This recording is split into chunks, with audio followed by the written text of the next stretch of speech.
Naruto Pav. It's my 7th birthday today, you expect it to be fun day for me, but it's not. I hate. Ever since I was born I was abused and neglected by my so-called family. On the day of my birth the village was attacked by the Kyuubi, my father the 4th Hokage sealed the Kyuubi into his kids. My younger brother Menma and my twin sister Naruko both got the chakra of the Kyuubi, while I got the soul.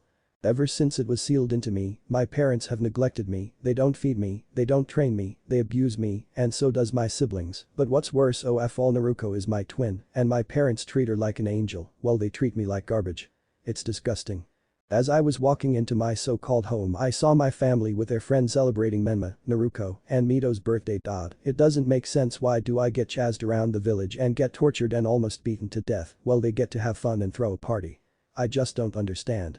Tsunade and Jiraiya Pav. As we watch Minato and Kushina celebrate Menma, Naruko, and Mito's birthday. We saw Naruto walk into the house and walk upstairs without saying anything. They forgot about him again, we both thought. As we were about to go walk upstairs to hand Naruto his presents, we were stopped by Sasuke and Mito with presents in their hands. Can we come with you? We want to see him. They ask as we give them a nod. We made our way to the attic, and when we do we knock on the door and we don't get a response, we did it again, same thing. So we just walked in after one more knock. Naruto, we're coming in. Jiraiya said as he opened to the door, and we were greeted with a horrific sight. We saw Naruto on the ground covered in blood and looked to be barely clinging to life. As we all rushed to him to see if he was alive, we saw that he was asleep, just covered in blood. We tell Sasuke and Mito to leave as we just stay in there. As they left, Tsunade went to heal Naruto while I wrote on a piece of paper, then I put it on the presents. Then I took out a chakra paper and it had the Uchiha crest on it. I began to pour chakra into it, then as I finished Itachi appeared in swirl of crows. You needed something, Jiraiya, Tsunade? Itachi asked. As Tsunade finished healing Naruto and wrapping bandages on him, she finally turned to Itachi. Itachi, we need a favor. What is it? We want you to keep watch on Naruto until he gets into the academy, can you do that? Itachi nods as he begins to walk to Naruto. He stares at him, then he smiles, he looks so peaceful. Itachi said, then he bent down and taped Naruto's head with 2 fingers on his forehead, then he vanished, then me and Tsunade both left Naruto's room quietly. Time skip. Naruto's Pav. It's been 5 years since I left my home and moved in with Sasuke's family. I was grateful for them, they treated me like family and they like one of their own. I was happy the first time in my whole life I was treated like everyone else, it made me feel happy. But that happiness soon faded away when I heard some shout, demon. Let's kill it. When I heard someone shout that I immediately ran as fast as I could. I ran straight to the Uchiha compound, but before I could reach it, I already saw Chunins blocking the way to the compound. I then saw an alleyway, so I ran straight down it so I could get away from the villagers and ninja, but unfortunately one of the ninja were a sensory type and they found me over there. The demons over here. Before I could even run I was tackled by an Chunin and they started to punch me in the face repeatedly until the others go to where we was. After beating me non-stop, the villagers stopped and just when I thought it was over, I tried to run away but was soon grabbed by the hair and was slung into the wall. I watched in horror as a ninja soon took out a kunai and took both of my hands and put them together, then he stabbed the kunai into my hands. I then shouted out in pain to signal to anyone to help me, but no one did. I began to cry as I thought that this was the end. The ninja then brought another kunai and began to bring it to my cheeks as I began to shake my head no repeatedly to get the ninja to stop. He took the kunai and began to slice lines onto my whiskers. Mindscape. But before I could scream I was suddenly pulled into some place that I didn't recognize it until I looked around, then I noticed that I was in a square. I then began to walk around, then I came across a large cage. Getting a good look at the cage I saw that nothing was in it beside darkness.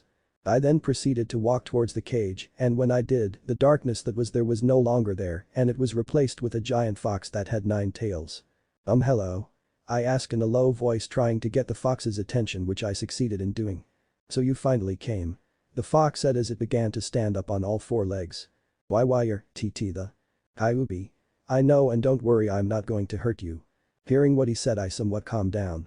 Why you're not? Why would I? You did nothing to me, but I did something to you. What did you do? I was sealed into you and which I am sorry for that, Naruto. What's your name? What did you say?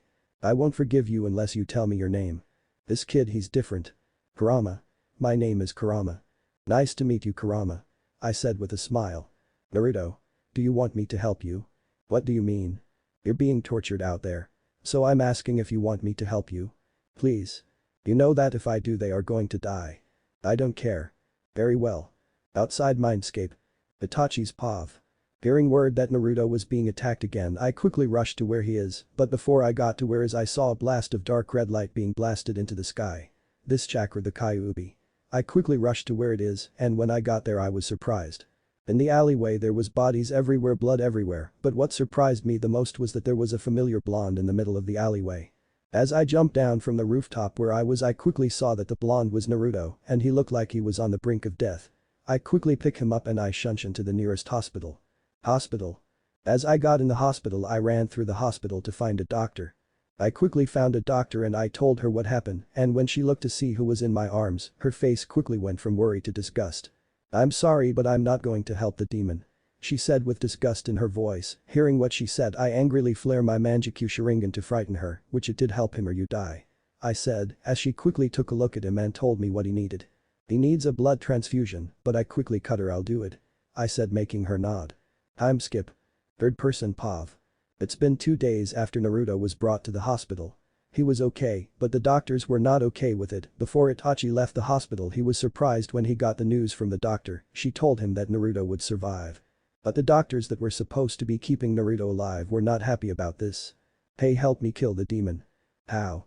"We make it seem like he died from a natural cause. Like poison." "But where are we going to get poison from?" "We can use the Hashirama cells." I heard that before Orochimaru left he did experiments on people with the cells. And all the subjects ended up dead. "But where are we going to get them?"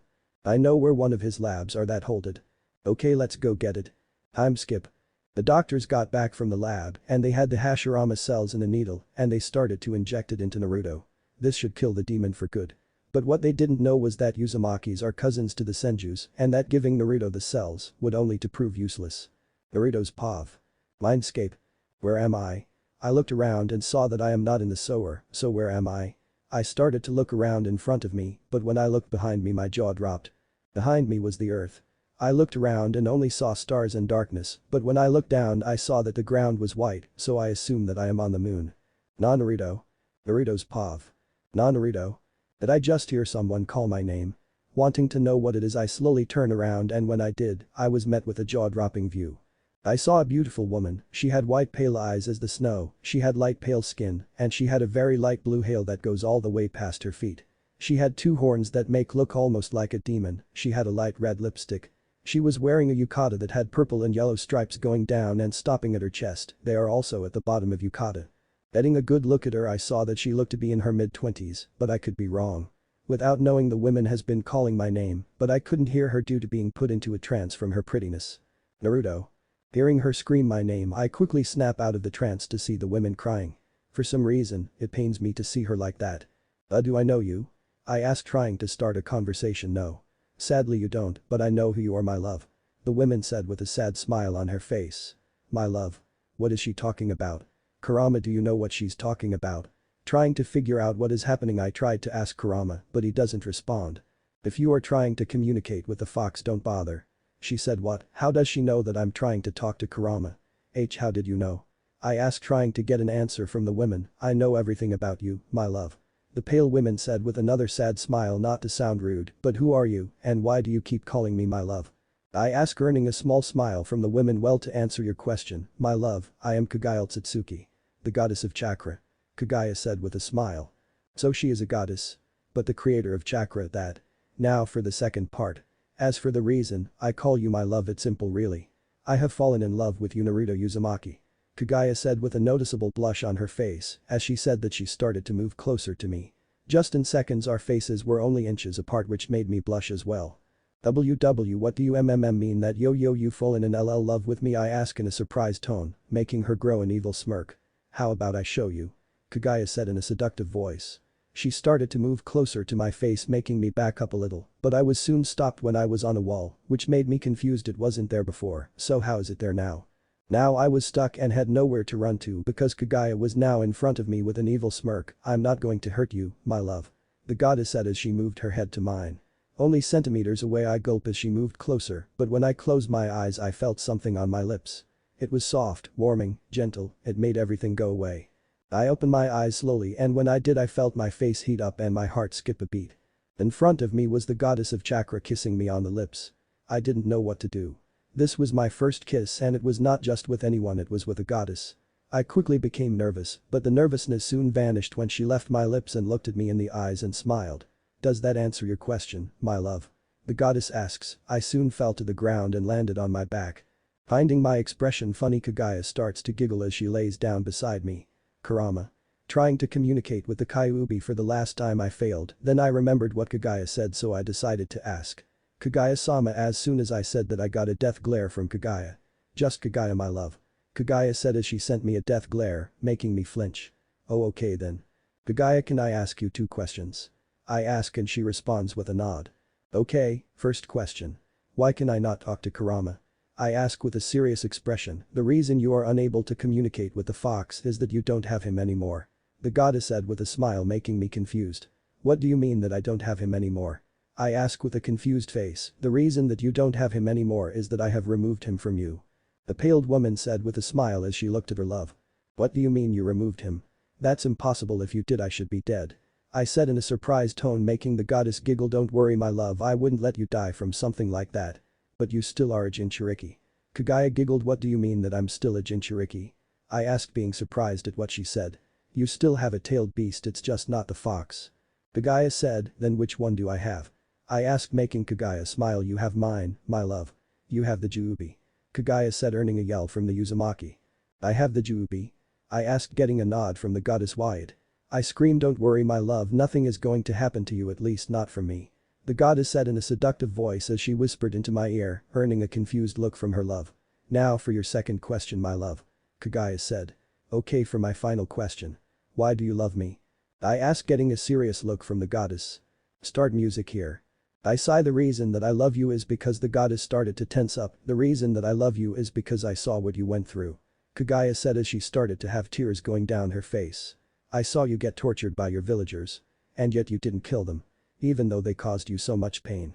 The goddess said the same thing with your family. They abused you and neglected you, and yet you still didn't kill them, you just tolerated it. Kaguya said, still having tears coming down her face. I was speechless, didn't know that she was watching me and that she saw everything that happened to me. I didn't know what to think. But worst of all, I couldn't help the one that I loved. All I could was watch as you get beaten and tortured and abused and neglected. I couldn't do a single thing. I felt powerless. Then one night when I saw you almost dead lying in the street, it broke something in me. I felt my heart being stabbed over and over again. I thought I had lost you, and I thought I would never get to meet you or tell you how I feel. The goddess was now on the brink of crying hard, but she was refusing until she heard words she thought she would never hear. I never knew that she went through this. And she didn't have anyone for support. She saw every moment that I spent being tortured, abused, and beaten, but yet she couldn't do anything. And now finally able to have someone to talk to, she can finally let all loose, but she is still refusing to let it all out. Seeing her like this, I don't know why, but I have this strange feeling in my chest. It hurts. It feels like my heart is being stabbed over and over again. Is this what Kaguya was talking about? Is this the feeling that she had when she saw me almost dead? I don't know what to do. I was never in this situation before, but I should do best to help. Not knowing what to do, I just pulled Kaguya into a hug and I spoke my heart. Kaguya, this makes me happy. I never knew that you cared this much about me. I never knew that you went through something like this. But I know that you're angry and sad, and that's okay, but you don't have to keep carrying those feelings anymore, because now I'll carry those feelings. I said, making Kaguya starting to cry a little bit more until I said what she wanted to hear. Kaguya, I love you and I want to marry you. Hearing the words that she wanted to hear and some unexpected ones to, the goddess started to cry heavier. I love you too. And yes, I'll marry you. Naruto Pav. After I helped Kaguya release her pain, I asked her to change the scenery to grassland and with a tree above us.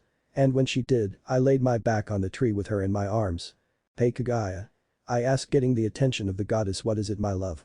Kaguya asked with a smile. Will I be able to see you again? I asked with a sad smile, making the goddess turn to me. Of course, my love. We'll always be together. The goddess said, earning a somewhat happy smile from the blonde. So Kaguya, when I leave this place, how will I see you again? I asked, making the pale woman smile. I'm glad you asked, my love. The goddess said as she started to move out of the blonde's arms and stand up. If you want to see me, you need to do 2 simple things. Kaguya said with a smile. I started to stand up when she said the first one. First, you need to kiss my hand while kneeling. The goddess said with a blush on her face, making the blonde smile at her nervous expression. I did as she said, and when I did, there was nothing that happened which made me confused, but I didn't bother asking about it. Now for the last one, you need to repeat after me. Kaguya said, and I replied with a nod. Batashi wa anata o ashitamasu. Batashi wa anata o ashitamasu. Batashi wa jakangatatsu. Batashi wa jakangatatsu. Maidanata to iso nai tai nadesu. Maidanata to iso nai tai nadesu. When we were done repeating, a bright light appeared and blinded us both. After the light died down, I felt hot around my chest. It wasn't painful, but it was hot. What is that? I thought as I lifted up my shirt. When I did, I was shocked at what was there. There was a rabbit tattoo on the right part of my chest. Kaguya, what is this? I asked in a somewhat scared voice, making her giggle a bit. It's a rabbit tattoo that shows that we are bonded together. Mind, body, and soul. Kaguya said with a smile as she came to me and pulled me into a hug, and I accepted. We both pulled away from the hug and we stared into each other's eyes, then we both giggled. Then for some reason I started to be surrounded by a light. I looked at my hands and saw that I was starting to fade away, and I started to panic like anyone else, which made Kaguya laugh, but she stopped laughing, then she kissed me on the lips. Don't worry my love, you are simply waking up. Kaguya said as she hugged me again. When will I see you again? I asked in a scared tone. Don't be scared my love, just stay strong. And you'll see me when the time is right. Kaguya said as she pulled away from the hug. Well, until then, if we don't see each other for a while, I want to give you something. I said, making the goddess tilt her head in confusion. The light started to get brighter, so I made my move. I leaned closer to her face and she did the same. We both kissed each other and we enjoyed it, although it didn't last long. I love you Kaguya. I love you Naruto. Outside Mindscape. As I began to open my eyes slowly, I quickly closed them due to the bright lights. But my eyes soon adjusted, and when they did I started to look around to see where I was. The room I was in was white and there were monitors beside the bed I was on, so I assumed that I'm in hospital. But I wasn't concerned with why I was concerned with when I would see Kaguya again. I quickly did a sweep around the room and saw no one in it, so I quickly got dressed and hopped out the window. I made my way from rooftop to avoid the villagers and any shinobi, but when I knew I got close to the Uchiha compound, I jumped off the rooftops and walked on the street. I made my way to the Uchiha compound, which was right around the corner, but when I was walking I accidentally bumped into someone and I didn't know who it was until I saw their hair. It was my mother and my sister. When I bumped into them I didn't even bother looking at them. I quickly apologized and began to walk off until my mother grabbed my shoulder. Hey Naruto, where were you? Missed dinner last night. Kushina said. I shrugged my shoulder out of her hand and began to walk away until my sister spoke. Where are you going Narinai? Naruto asked. I slowly looked back. My mother and sister both looked directly in my eyes. Home. Then I walked in the direction of the Uchiha compound but was stopped once again by my mother. Naruto, how about you walk home with us since we were already heading home? Kushina said with a smile. That isn't my home. I said with no emotions in my voice. This makes Kushina and Naruto confused. What are you talking about Narinai? You only have one home. Naruto said, you're right, I only have one and that one isn't with you. Now if you'll excuse me. I said as I began to walk to the Uchiha compound once again. Kushina's pav. As Naruto walks off I look at Naruto who looked confused. Do you know what he was talking about Naruto? I asked. No I don't, I was going to ask you about that. But did you see his eyes? They were cold blue eyes and they seemed dull when he was talking to us. Naruto said, you're right about that. Sigh Naruto, go on ahead, I have to go talk to your father. I said as Naruto gave me nod and walked off. What's wrong with you Naruto? Naruto's pav. After I left my mother and sister, I made my way home with no interruptions, which made me happy. As I got to the entrance of the compound I saw a family that I recognized. It was my family, all of them, and it seems like they were going to visit me. I just stared at them until they noticed me. Naruto, they all screamed and they all rushed to me and hugged me tightly, which made me unable to breathe, but it wasn't hurting me. Guys, I can't breathe. I said as I struggled to get out of their grip. Oh sorry about that, we just got carried away. Itachi said as he scratched the back of his head. Everyone seemed to be fine, except for Mom who was crying. I quickly hugged her to make her stop. Mom, I'm fine, you don't need to worry. I said as she kept crying. Oh my boy Yarliv, Mom said in between sniffles, making me smile. It's okay Mom, I'm fine. I said as I patted her back. Time skip. After I told them that I was okay they asked me if I was physically okay. I told them that I was and they believed me. I then turned to Sasuke who was just listening. Hey Sasuke, what's today? I asked, making him shoot his eyes open. Crap Naruto, we need to go, we're going to be late for graduation. Sasuke said, making us both panic, and we both grabbed our heads shake, making everyone laugh. Let's go then, what are we waiting for? I scream as me and Sasuke ran to the academy. Time skip. Me and Sasuke both made it in time before Iruka-sensei called attendance. Naruto, Sasuke, you guys just cut it close, I'll let it slide since you guys are always here first. Now go take a seat. Haruka said as me and Sasuke both went to the back took our seats. Okay, listen up everyone, today is graduation, so as Haruka was telling us about the graduation test I tuned it out until my name was called. Alright. Naruto Yuzu, sorry about that Naruto, your name is close to Naruko's, so I got the two confused anyways. Naruto Uchiha, you're up. Haruka said as I went to where the test was being held. Alright Naruto, I need you to perform a henge, a substitution jutsu, and any jutsu that you know. Now go. Haruka said, for my henge I did Madara Uchiha good. Haruka said, for the substitution I replaced myself with a log, then I did a shadow clone jutsu, I made 4 clones. Alright, shadow clone jutsu. Alright Naruto, you passed with 10 tenths, you and Sasuke tied at the top just like your older brother, congratulations. Come collect your headband. Haruka said. I took the black one and went to the back the classroom and went back to where me and Sasuke was sitting, then Haruka came in. Congratulations on becoming Genin. From now on life will be tough and full of challenges, but I expect you guys to overcome those challenges, and also I am proud of being your teacher. Now I will call out what teams you will be on and your Jonin sensei. Team 1. After Haruka started to call out teams I fell asleep until Sasuke woke me up. Alright, Team 7 is Sakura Haruno, Menma Namikaze Uzumaki, Naruko Namikaze Uzumaki, Sasuke Uchiha, and Naruto Uchiha. And your senseis are Kakashi Haddock and Kushina Uzumaki. Haruka said, then me and Sasuke both fell asleep because we both know about Kakashi's tardiness. Time skip. Wake up Naruto Baka. Wake up Sasuke-kun. Sakura said, I swear she is annoying, both annoyed me and Sasuke both do the Uchiha signature catchphrase, we both said HN. After saying that my siblings looked at me like they wanted to say something but they didn't. Naruto Baka, you are not an Uchiha so don't act like Sasuke. Sakura screamed, I swear she is so annoying, so I decided to make her be quiet by throwing a kunai near her head. Shut up before you die. I said coldly, making her flinch at my words, and just by taking a quick look in her eyes, I could tell that she was afraid. Same thing with my siblings. As me and Sasuke was about to go back to sleep, the door opened and revealed our senseis. My first impression is I don't like any of you. Kakashi said, alright everyone, meet us at the roof in 3 minuets. Kushina said in a singing tone. As everyone was leaving, me and Sasuke just shunched into the roof. How did you guys get up here so fast? Kushina asked in a surprised tone. Me and Sasuke just stayed quiet. After waiting for a minuet or two, everyone finally came to the roof and sat down. Alright everyone, now since everyone is up here, let's start with introductions. Kakashi said, making Sakura tilt her head. How sensei? Sakura said, like your hobbies, dreams, likes and dislikes. Kakashi explained, how about you go first sensei?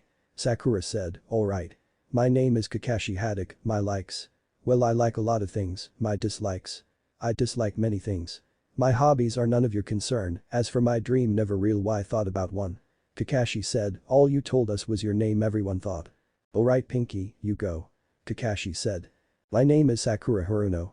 I lie looks at Sasuke, my hobby is looks at Sasuke, my dream looks at Sasuke. Your dislikes.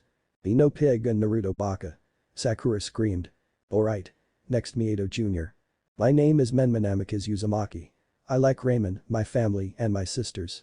My dislikes are my brother. My hobbies is spending time with my dad. And my dream is to become the Hokage. Menma said. Alright. Kushina II. My name is Naruko Namikaze Uzumaki. I like ramen, my family and my sister and my brother. My dislikes are rapists and arrogant people. My hobbies is spending time with my mom. And my dream is to become a strong ninja like mom. Naruko said with sparkles. Alright. Now for the Uchiha twins. Kakashi said, making Kushina and her kids confused. My name is Sasuke Uchiha. I like my family, training, and hanging out with Naruto. My dislikes are Sakura, fangirls. My hobbies are training with Naruto and my older brother. My dream is to become an SSS rank ninja. Sasuke said. Alright. Now the last Uchiha emo. My name is Naruto Uchiha. I like my family, Sasuke, Mito Namikaze Uzumaki, and a certain woman that I have fallen in love with. I said, making everyone's wide and even Sasuke, but Kakashi just gives me an eye smile, but I ignore them. My dislikes are Minato Namikaze, Kushina Uzumaki, Menma, and Naruko Namikaze Uzumaki. My hobbies are training with Sasuke and Itachi Nai and spending time with my family. My dream? Never really thought about it until now. My dream is to become an SSS rank ninja and to marry the women that I have fallen in love with. I said, making everyone even Kakashi eyes widen. Alright then. Well, meet us at training ground 7 and make sure not to eat breakfast. Kakashi said as he shined away. All that was left was me, Sasuke, Sakura, and my family. Hey Sasuke-kun, how about you leave Naruto Baka and go on a date with me? Sakura said, not no, she pissed me off, but I didn't show it. Don't you remember what happened when you called him that? It would be best if you stay away from me and my brother before I do something or worse, I'll let him deal with you. Sasuke said with a not so happy face, making Sakura look at me in fear again. Hey Naruto. What is Sasuke talking about? Kushina whispered before you and Sensei arrived. Sakura woke up both Narunai and Sasuke, and Narunai took a kunai and threw it next to her head and said shut before you die, Naruto said while whispering back to Kushina, making her look at me. Right before me and Sasuke were about to leave, Kushina spoke up. Naruto, where are you going? It's time to go home. Kushina said, making me somewhat mad. She keeps doing this, it's annoying. That's what I'm doing, Lady Kushina. I said, about to shunshin until her speak again, call me mom. I look at her with my cold blue eyes. I don't see a mom in front of me. All I see is a mother who abused her own son and forgets like it never happened.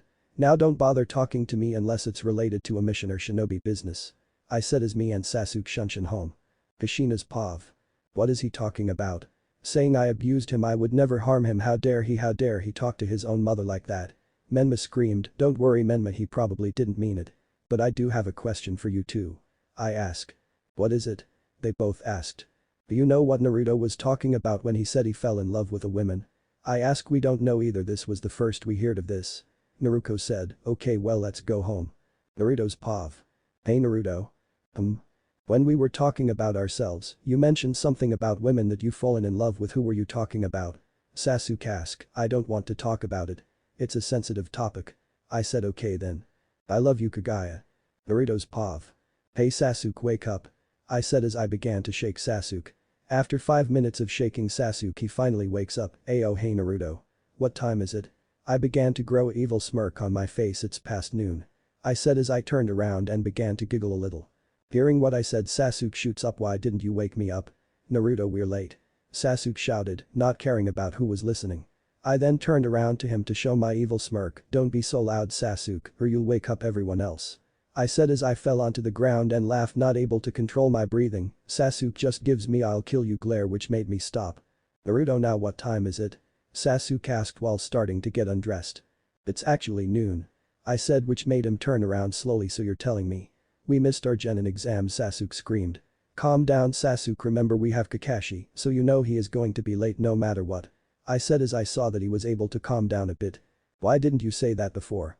Sasuke asked, putting on his shirt. It was too good of an opportunity for me not to make you mad, but I am sorry. I said as I bowed. You are forgiven, but I will get you back for this. Sasuke said as me and him walked down to the kitchen to eat breakfast. Why are you boys still home? You should have left 4 hours ago. Makoto screamed, don't worry Kas, and we have Kakashi as our sensei, so he's going to late even when we get there now. I said to reassure our mother. Makoto sighed as she knew that her son was right. Kakashi did have a reputation of being the most latest ninja when it came to doing anything. Well, sit down then, I already made breakfast. Makoto said as she slid her 2 sons their breakfast. When she did, she turned to me who was scarfing down the food. I couldn't help it, her food was the best I have ever tasted. Hey Naruto, your birthday is today right? Makoto asked as my facial expression suddenly changed from happy to horrified. Why, yeah it is. Why? I asked as I turned to her as I was afraid that she was going to start treating me like my other family. Well, I shouldn't be telling you this, but I couldn't resist. Me and your father have been talking and we decided to adopt you. Makoto said as my mood suddenly changed again. I looked at her and saw that she was smiling. I stood up and walked towards her slowly and hugged her tightly, but not to hurt her, and I started to cry. Hey, it's okay Naruto, but we're sorry that we didn't do this sooner, we just couldn't think of a way how.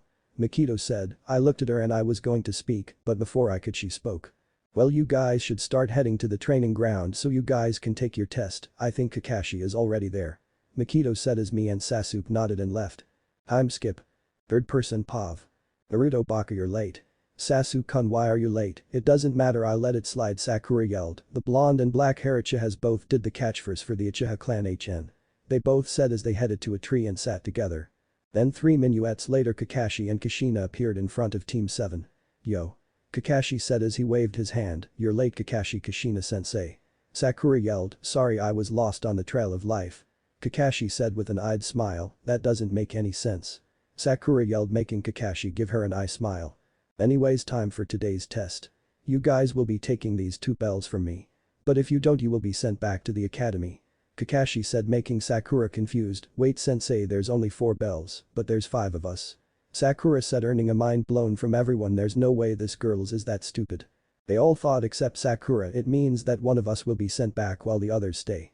Naruto said, earning a nod from Kakashi. He's right, Sakura, so you guys should get R before he could finish. Menma and Naruto both attacked Kakashi at the same time, making the Jonin confused. I didn't say start. A true ninja never waits. They both said, earning a nod from their senseis, I suppose. Alright, start. The two Jonins yelled. Both Jonins teleported away while the others hid except Naruto and Sasuke. They just sat under a tree and took a nap. Time skip. Naruto's pav. Naruto, wake up. A voice said. I then felt my body be shaked.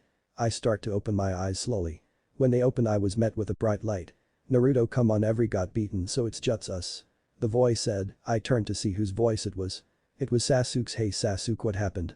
Everyone lost, so it's just us. Okay. Let's go. Before me and Sasuke could stand up, we were met with a red-haired woman and a gray-haired man in front us.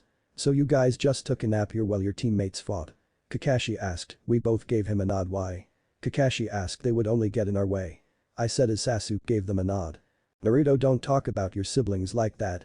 Kushina screamed, earning a death glare from me. They are not my siblings.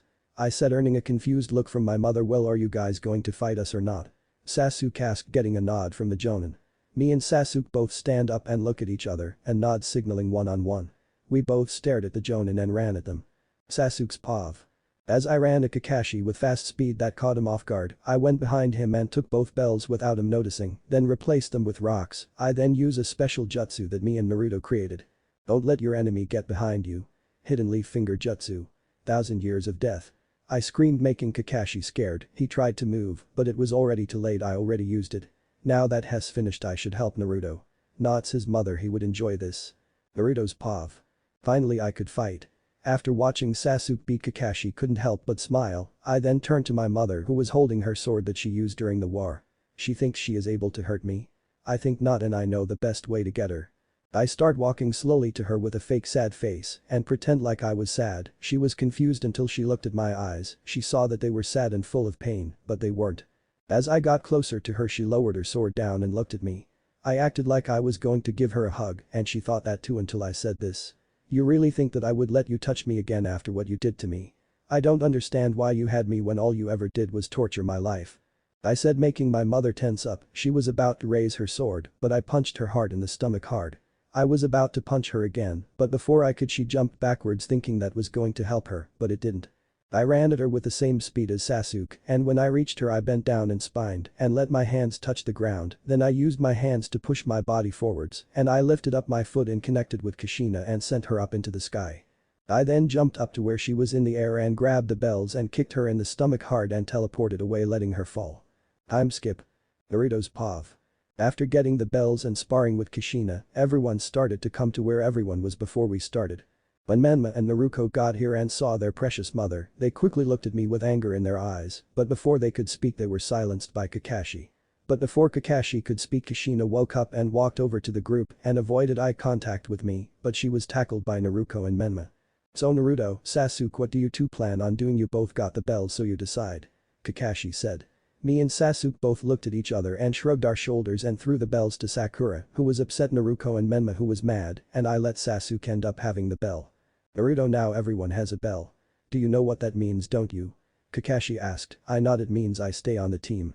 I said with void of emotions in my voice and earning glares from Naruto and Menma, who was still mad. Are you that stupid? Do you honestly think that they would let you stay on the team? You don't even have a bell.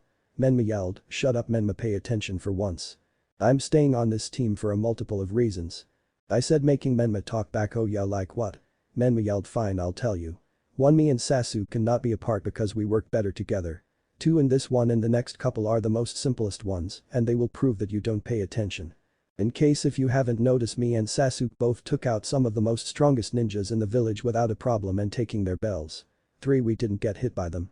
4. We got the bells on our own. 5. Now this one is the most simplest one.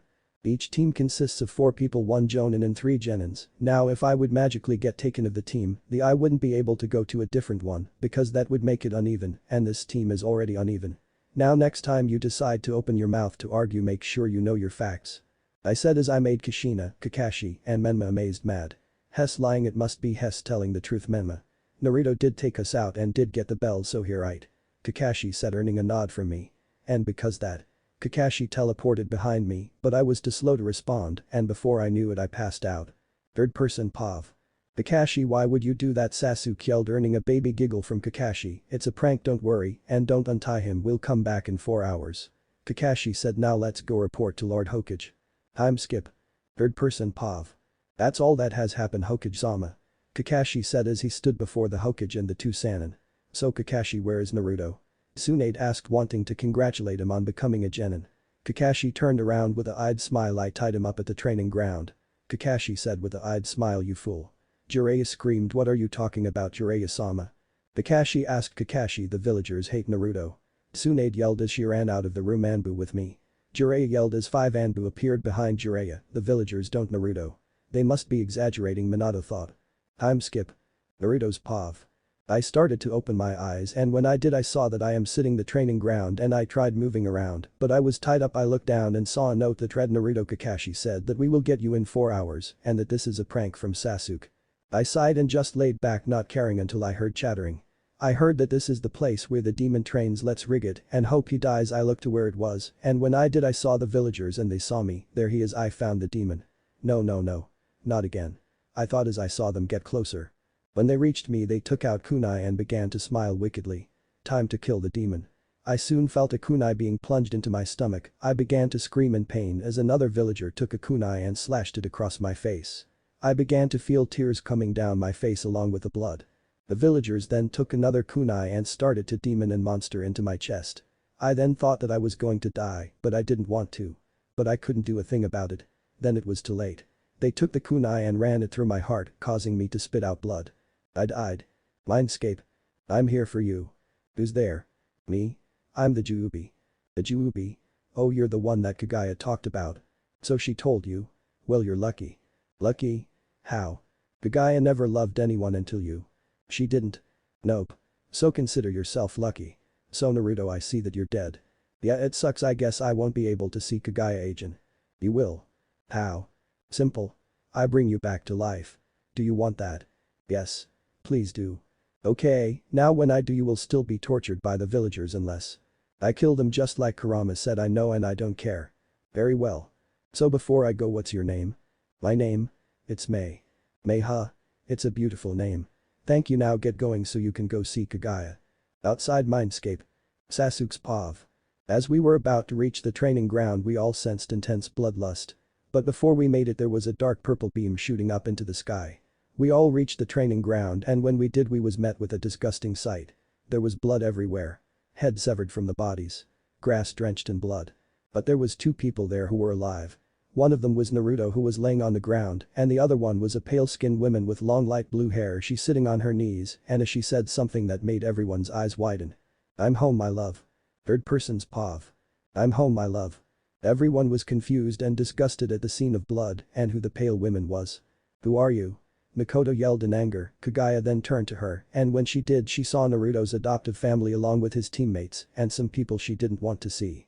She didn't bother paying attention to all the glares that she was getting, but she did pay attention to the glares she was getting from Naruto's biological family. She was pissed at the fact that they even bother showing their faces after all this time. She then turned back to Naruto and smiled and began to stroke her hand through his blonde spiky hair. She was hoping that he would wake up. She was worried that she wasn't able to be there with Naruto to protect him, but she couldn't. But luck was on her side. She then heard a groan from the blonde to signal that he was waking up. Naruto's POV. What happened? Where am I? That's right, the villagers, I killed them. I should wake up, everyone's probably worrying about me. Trying my hardest to open my eyes for what felt like an eternity, I finally succeeded. As my eyes opened I saw someone that I didn't expect it to see. It was Kaguya. Kaguya? I asked, receiving a nod from the goddess. I got up extremely fast and I embraced her with a tight hug which accept. I then start to have some tears go down my face, which confused everyone, even Kakashi, but Sasuke and Kakashi had a thought about who this was. I missed you. I whispered, making Kaguya blush a little and making her speechless, but she soon responded, I missed you too. She whispered. Cough. Hearing someone cough I quickly separated from Kaguya and turned my head and when I did I was met with my adoptive family, Jiraiya, Tsunade, and my biological family. Hey guys. How long have you been standing there? I asked with a smile, making my adoptive mother speak the whole time. But Naruto, who is this? Mikoto asked as everyone nodded in agreement, making me blush a little. Well, I want to talk about it here. We can talk about it at home. I said, making everyone nod, but made the Namikazes confused. Okay, let's go. Naruto said as he stood up and gave Kaguya his hand to help her stand up. Everyone began to walk to the Uchiha compound, leaving the Namikaze family. The Namikaze started to chase them, but when the Uchiha family walked over the bridge, they all shunshed to their home. So the Namikaze started to make their way to the Uchiha compound. Time skip. Third person's POV. Everyone was sitting down in the living room. Mikoto was sitting next to Fugoku, Sasuke was sitting next to Itachi, Jiraiya was standing next to Tsunade, and Naruto was sitting next to Kaguya. Naruto, now is the time to explain who this lady is. Mikoto asked, making Naruto nod. Well, first off, introductions. Well, first off, I want you guys to meet my fiancé. Naruto said, making everyone's eyes widen, even Kakashi. But Mikoto and Fugaku wasn't keeping control of their emotions. What do you mean that she is your fiancé? You're only 12 years old. Mikoto yelled, making everyone cover their ears, even Kaguya. Mikoto, calm down. Fugaku screamed, making Mikoto look at him with a confused look. What do you mean calm down, Fugaku? Don't you understand what's going on here? Our son already has a fiancé and he isn't even 16. Mikoto yelled. Mom, please calm down, please. Naruto said with a calm tone, making everyone sigh with gladness that Naruto wasn't screaming. Mikoto then looks towards to Naruto. How can I calm down, Naruto? You are talking about having a fiancé. Mikoto yelled. Mom, please, I know that I'm too young to be engaged, but please, she makes me happy. Naruto said as he looked directly into his black-haired mother's black eyes. She takes a couple of seconds before she began to notice the determination in her son's eyes. Mikoto then starts to smile at her son. Fine. At least tell us her name. Mikoto said, making Naruto smile. Well, this is Kaguya Tsutsuki. Naruto said. Kaguya then nods her head to Naruto to signal to continue with the introductions. Okay, Kaguya, this is my adoptive family. This is my mother, Mikoto Uchiha. The person sitting next to her is my father, Fugaku Uchiha. The tall one and short one are my brothers, Sasuke and Itachi Uchiha. And the other two that are standing over there are my godparents, Jiraiya, and the standing next to him is Tsunade Senju. Naruto explained. Naruto was about to speak again, but was interrupted when there was a knock at the door. Everyone became quiet because no one knew who it was. I'll get it. Mikoto said as she stood up and began to walk to the door. When she got to the door, she unlocked it and opened it, and when she did, she was greeted with a smiling Kushina, Minato, Naruko, Mito, and Menma. She was soon angered at the fact that they dared to show up at her home, but she hid her anger. Mikoto then greeted them with a smile. How can I help you, Kushina? Mikoto asked. Well, Mikoto, I was wondering if you have seen that lady from the training ground, the one that was with Naruto. Kushina said, making Mikoto even more angry. How dare she? Not even worried about her own son. Mikoto thought, but she still kept up her act. No. Sorry, I haven't seen her. Why do you ask? Mikoto asked, making Minato speak up. The reason that we are looking for her is because we saw her with you and your family, along with Naruto. Minato said. What are you saying? Mikoto asked. What I am saying is that we are looking for Naruto. We know that he is here, so there is no need in denying that he is not. Minato said, using authority in his voice. Why do you want him? Mikoto asked, slightly getting more angry. Why would we need a reason to see our son? Kushina yelled. At this point Mikoto was pissed. Your son, he is not your son. Mikoto yelled in anger. Naruto's POV. Everyone was talking and laughing in the living room. It was nice to see everyone like this, but these things don't last long. He is not your son. Everyone was confused on what was going on, so was I. We all looked to where the shouting came from, and when we did, we saw an unpleasant sight. It was my family. Dad? I looked towards my black-haired father and saw him looking a little enraged, but I doubted. Don't worry, son, just go upstairs with Kaguya.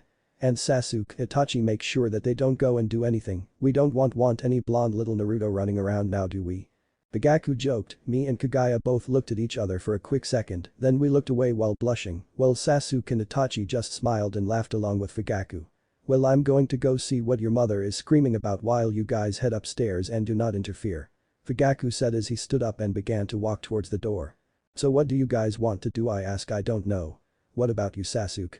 Itachi asked, looking at Sasuke. All he did was shrug his shoulders. I then looked towards Kaguya. What about you, Kaguya? I asked as I looked towards the goddess. I'm okay with anything that you do, my love. Kaguya said as she smiled at me, making me smile back. Well, I don't know what to do, I'm out of ideas. I said as I looked around. You are not adopting our son. We all heard someone screaming coming from the door. I looked towards Itachi, who looked worried. Hey Itachi, what's wrong? I asked, making him look towards me. I don't know, little brother. Itachi said. I then stand up and began walking towards the door. Naruto, what are you doing? Dad said, do not interfere. Itachi said as he stood up. I know what dad said, but they are talking about me and they said they were going to adopt me and my biological family doesn't approve, so why not make them? I said, making everyone confused except Kaguya, instead making her smile. You should let him go, he is going to make things interesting. Kaguya said as she stood up and began to walk towards me. But dad said he said to not interfere, but he didn't say that if he was forced to interfere. And besides, I'm always going to support my beloved's answer, Kaguya said with a smirk making everyone's face palm, but I smiled. He thanks Kaguya, it means a lot. I said as I blushed and looked away. Itachi sighed and shook his head. Fine, go ahead, just don't cause trouble for mom and dad. Itachi said as he rubbed his nose, making Naruto and Kaguya smile and walked to the door. Naruto's pav. As me and Kaguya made our way to the door, and as we made our way down the hall I began to tense up. I tried to hide it, but I failed, Kaguya noticed, and when she did she stopped me. What's wrong my love, you look afraid. Kaguya said making me look at her. You notice huh? Well, I am a little bit scared, but I'm not. I said making the goddess confused. You're not? Kaguya asked while tilting her head. Yeah, I'm not. I said why? Kaguya asked. I looked at her and gave her a gentle smile and looked her in the eyes. Yeah, I'm not, it's because I have you. I said making her smile and blush. Both me and her just stare at each other and then we move our heads closer to each other and before we both knew it, we kissed. I felt her nice warm gentle soft lips. We kept kissing for the next couple of seconds before I felt something in my mouth. It felt warm and wet. I was so confused until it came to my mind. It was her tongue. It made me feel safe. It was like that time when we first met when she kissed me. It felt nice. We soon separated to breathe. When we did we looked at each other and blushed. I love you Naruto. Kaguya said with a slight blush on her face, making me smile. I love you too Kaguya. I said as we both smiled at each other and laughed, then made our way to the door where we saw my mom and dad having a full-on argument with my biological family, which made me happy that they wanted to keep me. As soon as me and Kaguya made our way to the door I was bombarded. Naruto, what are you doing here? Mikoto asked, making Fugaku turn around and making the Namikazes turn their attention to me and Kaguya. Naruto, why are you here? I thought I told you and everyone not to come here. Fugaku said, well, you said not to interfere, but you said nothing about being forced to interfere. I said as Fugaku looked surprised at my answer. Who are you and why are you next to my son? Minato yelled at Kaguya, who just stood next to me with a normal face expression. Kaguya didn't answer him, but I could tell she was angry. I didn't even bother answering my parents, but I did talk to my adoptive parents or soon-to-be. So mom, dad. I said, making Kushina, Minato, Mikoto, and Fugaku speak at the same time. What? They all responded. I didn't respond to Kushina or Minato. When are we going to file the adoption papers? I asked, making Mikoto and Fugaku smile while Kushina and Minato mad. Naruto, why are you asking them about adoption papers when your family is already here in front of you? Kushina yelled, making me turn to her. What do you mean, Lady Kushina? My family is right in front of you and in the other room. I said, making Kushina and Minato confused. Naruto, don't use honorifics on your mother. Minato said, making me turn to him. What do you mean, Lord Fourth? Lady Kushina isn't my mother. I said, making Kushina look devastated. Anyways, mom, dad, like I was saying. When are we going to get the adoption papers? I asked, making both Naruto and Menma speak up. How dare you talk like that to your own mother and father? Menma screamed, making me turn to him and stare at him like I was going to kill him. What are you talking about? They are not my parents. I said, hiding my anger. How dare you? They are your parents. Don't treat them like that. Menma yelled as he tried to rush at me, but was soon grabbed by Minato. I'll kill that bastard. Menma screamed. Naruto, let's go, we're going home. Minato said as he began to reach for my arm. But I quickly deflect his hand. Don't touch me. I said, making Menma scream. How dare you? Menma yelled. Naruto, who's been quiet this whole time, finally speaks up. Narunai, why are you like this? Naruto asked with tears going down her face. I turned to her. Why? It's simple really, I don't want to be with an abusive family, that's why. I said with a straight face. But I soon got an idea. Okay, how about this? If you guys can beat me in a fight then I will go back to your family. But if I win I stay with my family and they get to adopt me. I said, getting an evil look from Menma. So do we have a deal? Third person Pav. Everyone looked surprised at the blonde statement. The Namikaze's twins were somewhat confident, but that confidence wouldn't help them. We have a deal. You have 1 week, be in the middle of the Uchiha compound at 3 o'clock. Minato said, earning a sadistic smile from his son, not knowing that he had signed his kid's death warrant. Alright, then you guys better hurry up and start training because if you don't I will kill you. Naruto said as he began to walk back with Kaguya following in pursuit. Naruto's Pav. As me and Kaguya made our way upstairs to my room I opened the door and let her go in first before I go in. After Kaguya walked in I closed the door behind me for privacy. I began to walk over to my bed and when I reached it, I sat down and patted next to me to signal Kaguya to sit down. When she sat down I started to feel my face heat up but it soon cooled down. Am I gonna win? I thought. While I was trying to figure out if I was going to win I soon felt something on my hand. Looking to where my hand is I saw that Kaguya's hand was on top of mine. When I looked at her I saw that she was blushing too. Hey Kaguya, do you think I'm going to win? I asked making the goddess look at me with a smile. I do. Why do you ask?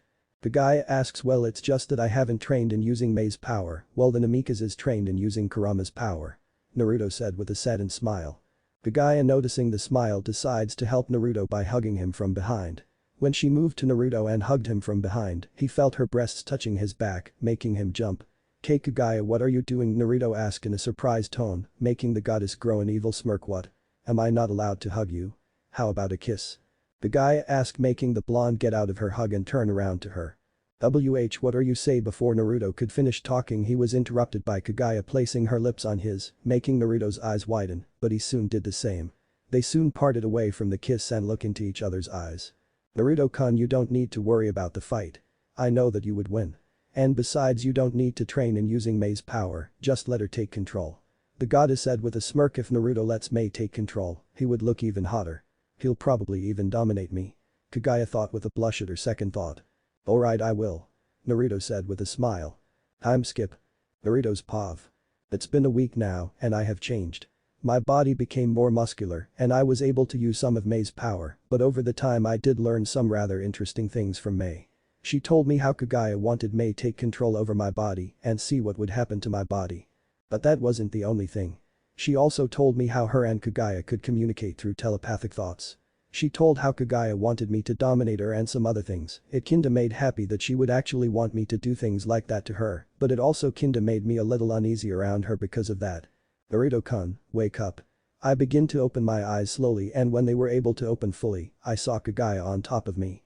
"KK Kaguya what or why you doing?" I asked in a quiet but surprised tone, making Kaguya smile at me. "What do you think I'm doing, silly?" "I'm waking you up." Kaguya said with a giggle, making me blush. She looks so cute. "And you're engaged to her.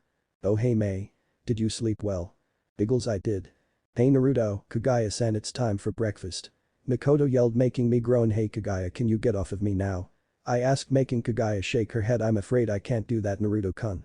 Kaguya said with a sly smile, making confused. "What do you mean?" I asked in a confused tone. "If you want me to get off of you, you need to kiss me."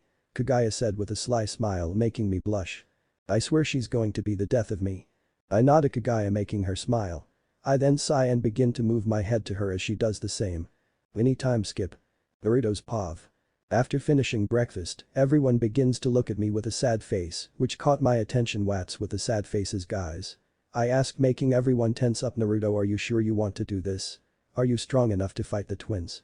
Mikoto asked with a sad tone. "I'm confident that I will be able to hold my own," I said as I begin to stand up and make my way to the door. My family then begins to follow my lead and we make our way to the middle of the compound. As we were walking down the street I noticed that all the other Uchihas were giving me and my family smiles and shouting "Do your best" or "Good luck."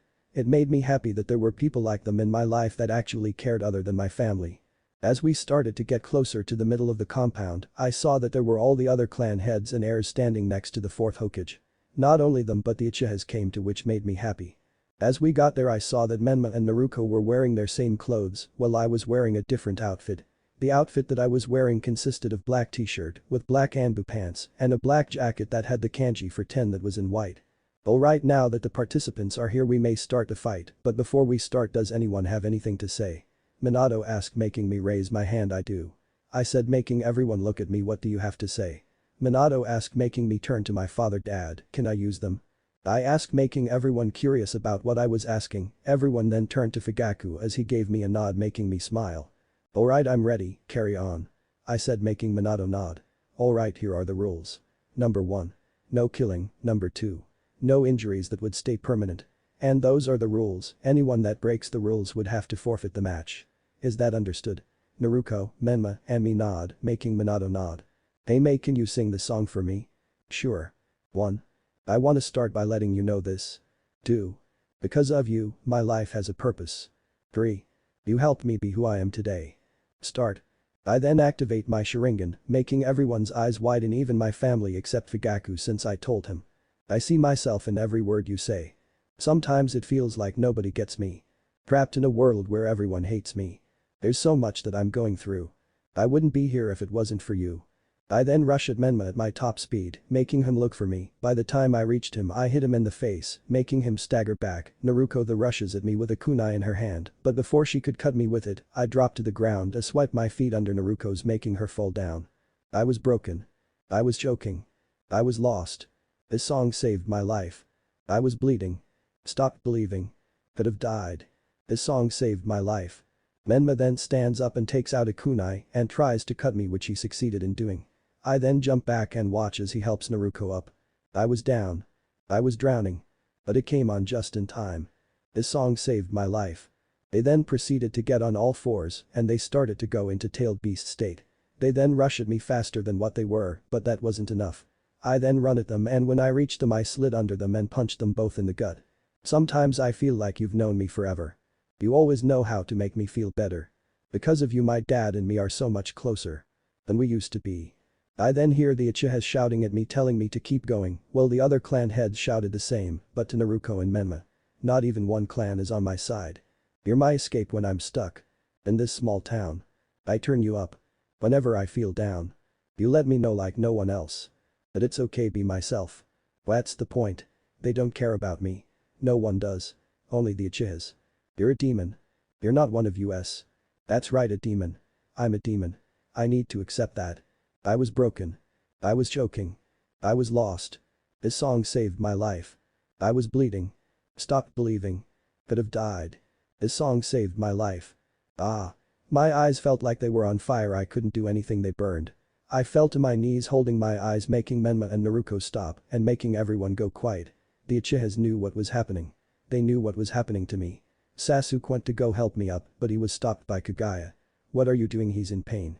Sasuke shouted, making Kaguya speak. If you get close to him you might die.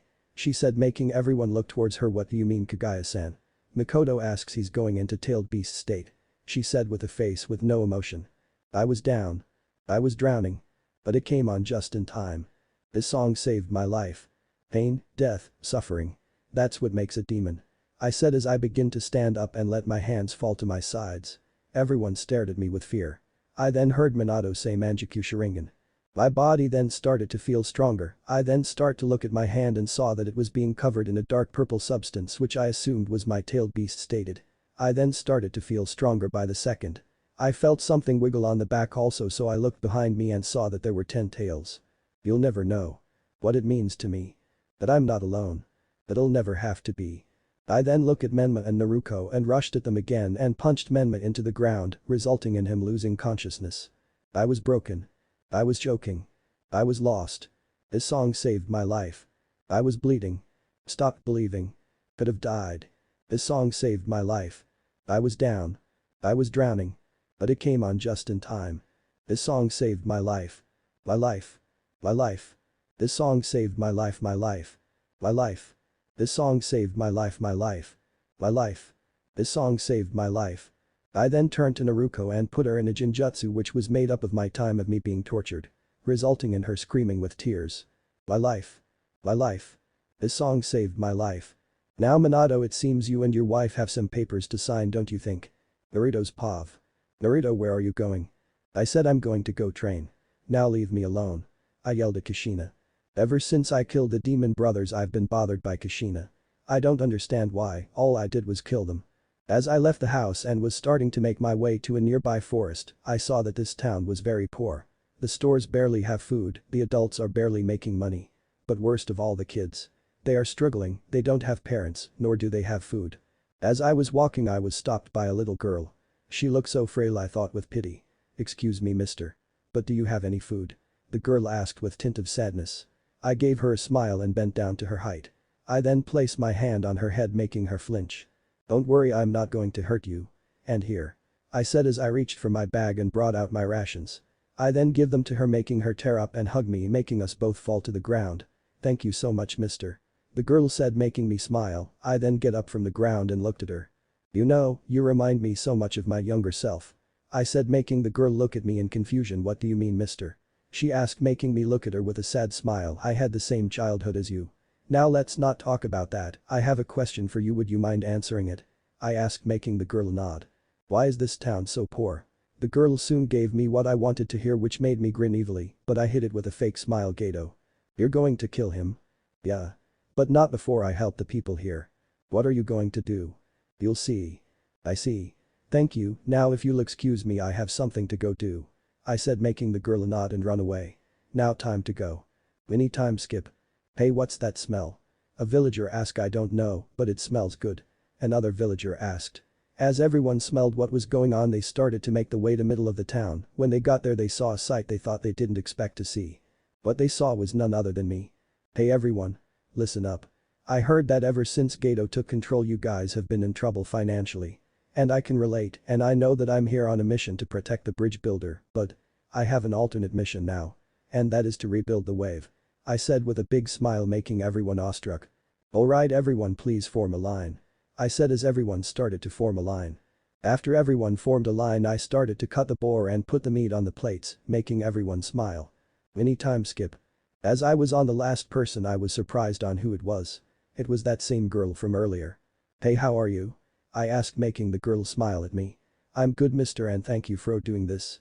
She said as she gave me a bright smile, making me do the same. You're welcome, little one. I said as I gave her a plate. After serving everyone, I noticed that this once gloomy town is now a happy ball of sunshine. Was this what you were talking about, Naruto? Yeah, it was. You know, if Kaguya was here, she would reward you. What do you mean? You know what I mean, Naruto. May, are you okay? Because I think you're going crazy because I don't know what you are talking about. You'll know soon enough. Sigh, I'm just gonna go back. Any time skip. Naruto, where were you? Kakashi asked as he made everyone look at me in confusion. Wait, Naranai was gone. Naruto asked, making me look at her like I always do when she pisses me off.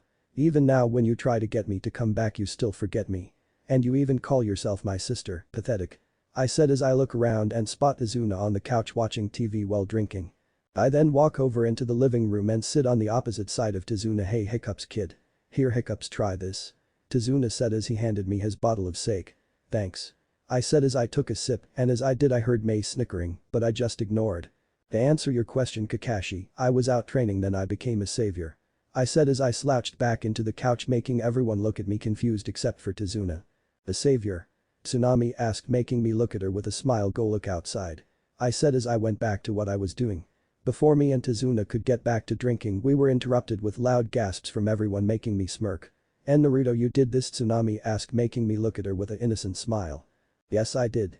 Before, people had no hope that you guys were going to make it, but now look at everyone, they have hope. This town was never lively, but now it is all because they have hope. I said as I stood up from the couch and walked over to the door where everyone was, making them look at me. Everyone said that Gato was the reason that the town was like this. Well, if he did this, then he can undo it. I said, making everyone look at me confused. What do you mean, Naruto? Kakashi asked, trying to keep calm, but he couldn't. I'm going to kill Gato along with some of my friends. I said as I made hand signals. Fuchiyus no Jutsu. Naruto's POV. Fuchiyus no Jutsu. Everyone was surprised when they heard and saw me perform the jutsu. Standing in front of us was a tall woman around Kaguya's height.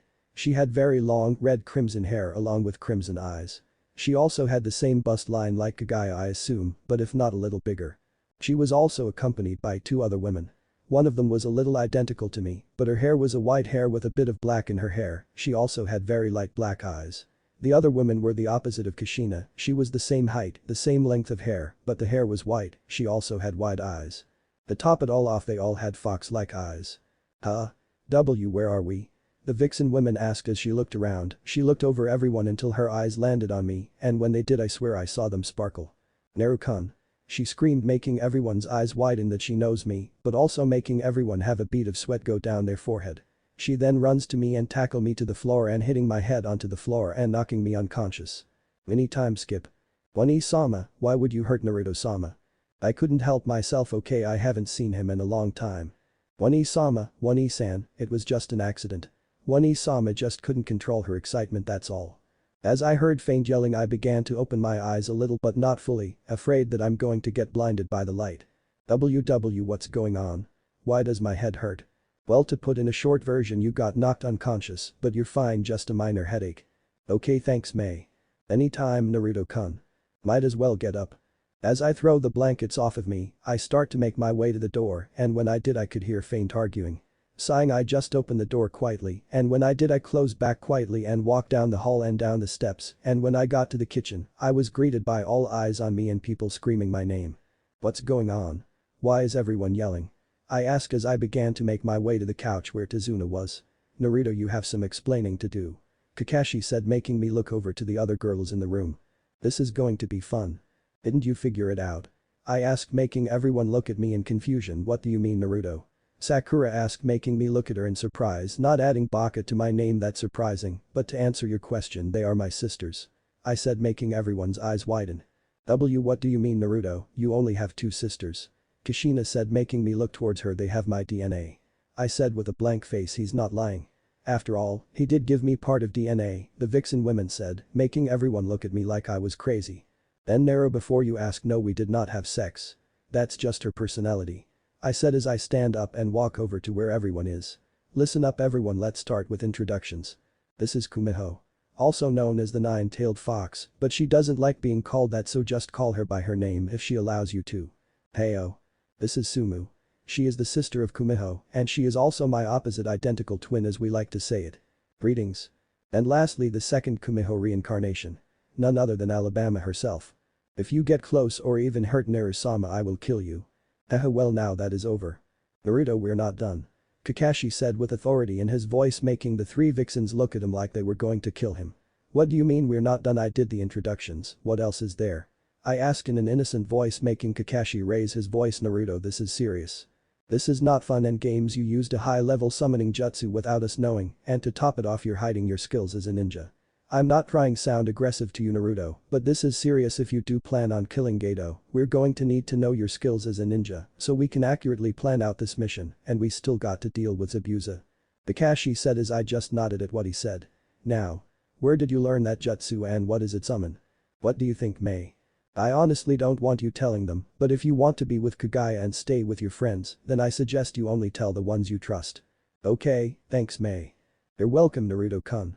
Oh hey, Mei, quick question. What is it, Naruto-kun? Since I was able to summon Kumiho, does that mean I will be able to summon you? Yes, you can. All you have to do is think about me when you are about to use the jutsu. Okay, thank you. Biggles, you're welcome. Alright, I'll tell you. But only certain people. I said, making Kakashi and Kushina look at me. Kushina was about to object, but I soon cut her off. The fewer people that know the better. I said as Kakashi sighed. Alright Naruto, who are these people then? Kakashi asked as I closed my eyes. Kakashi and Sasuke. Naruto, I think that I show you're already on thin ice with me, so you shouldn't try to push your luck. I said, making Kushina flinch. Now let's take this outside and talk about this. Alright. Kakashi said as he stands up and walks towards the door, and Sasuke does the same. Kumiho, Sumu, Alabama, you guys want to come with? I asked, earning a nod from them. Any time skip. Alright, Naruto, we did what you asked of us, now tell us. Sai, okay, listen, what I tell you stays between us. I said, making Kakashi nod. I'm the holder of the Jubi. Naruto's pav. The Jubi? Is that like another tailed beast or something? Sasuke asked, making me look at him and nod, but I thought you were the Jinchuriki of the 9 tails. Sasuke asked, making me nod once again, but then I looked towards Kakashi. He probably already figured it out. Kakashi. You know, don't you? I asked, getting a nod from him and making Sasuke's eyes widen. Wait, Kakashi knows, Sasuke asked in a surprised tone, making the headache nod. Since when, Kakashi, have you been watching Naruto? Sasuke asked with a hint of anger in his voice. No, I wasn't, Sasuke. But think about it, ever since Kaguya-san came, Naruto's power has been different along with his attitude towards his family. Kakashi said, earning a small smile and a nod from me. He's right, Sasuke, everything he said was right, well, most of it at least, but still right. After saying that, Sasuke calmed down a bit. So you have the Jubi, what does that mean? Sasuke asked, making me lean on the side of the house. It means that I'm the most strongest person in the world, along with the strength of the other tailed beasts. I said, making Kakashi and Sasuke's eyes widen. Why you're stronger than the other Jinchuriki? Kakashi asked, making me nod once again. Well, at my current level, no, I might be only able to fight only 2-tailed beasts, but that would probably be my limit. I said in a calm tone. Now on to the next part. The other girls in that room, as you heard their names, one of them is the Kyuubi, which is correct. If you don't believe me, I can have her show her tails, but she won't do it in front of other people unless I tell her to, because she says I only want you to see them, Naru-kun, and besides, it's tradition to only show your lover your tails, or so she says. Now you're probably thinking how I got her out. Well, after I met Kaguya for the first time, she gave me the Juubi and replaced Kumiho, and with the Juubi being the mixture of all the other tailed beasts, I thought she just took her soul, which I was wrong. I didn't find out until later that Kumiho went back to living the way she was. Now enough rambling, it's time to get on with what we're here for. The other two are my summons along with Kumiho, and they all come from the same contract. The demon contract. Thud. My guess they couldn't handle my awesomeness. I highly doubt that. That was rude, May. What do you expect, Naruto-kun? I'm a demon. Can't argue with that. Sigh, I don't think they're going to get up anytime soon, might as well take them inside. Time skip. Naruto's pav. Naruto-kun, wake up. Kaguya. What are you doing? How did you get here? Aren't you supposed to be in the village? I was so lonely and I wanted you. Why you wanted me? Yes, Naruto-kun, I want you so bad. I want you to do it with me, Naruto-kun. May, what the fuck? Ahahahaha. Uzumaki-san, wake up. Tsunami said as she began to wake me up, which she succeeded in doing. Hey Tsunami-san, can you give me a minuet to get myself together? I asked, getting a nod from her as she left the room. May, that wasn't funny. It was pretty funny. I hate you. I love you too, Naruto-kun. Sigh, May, where's my team?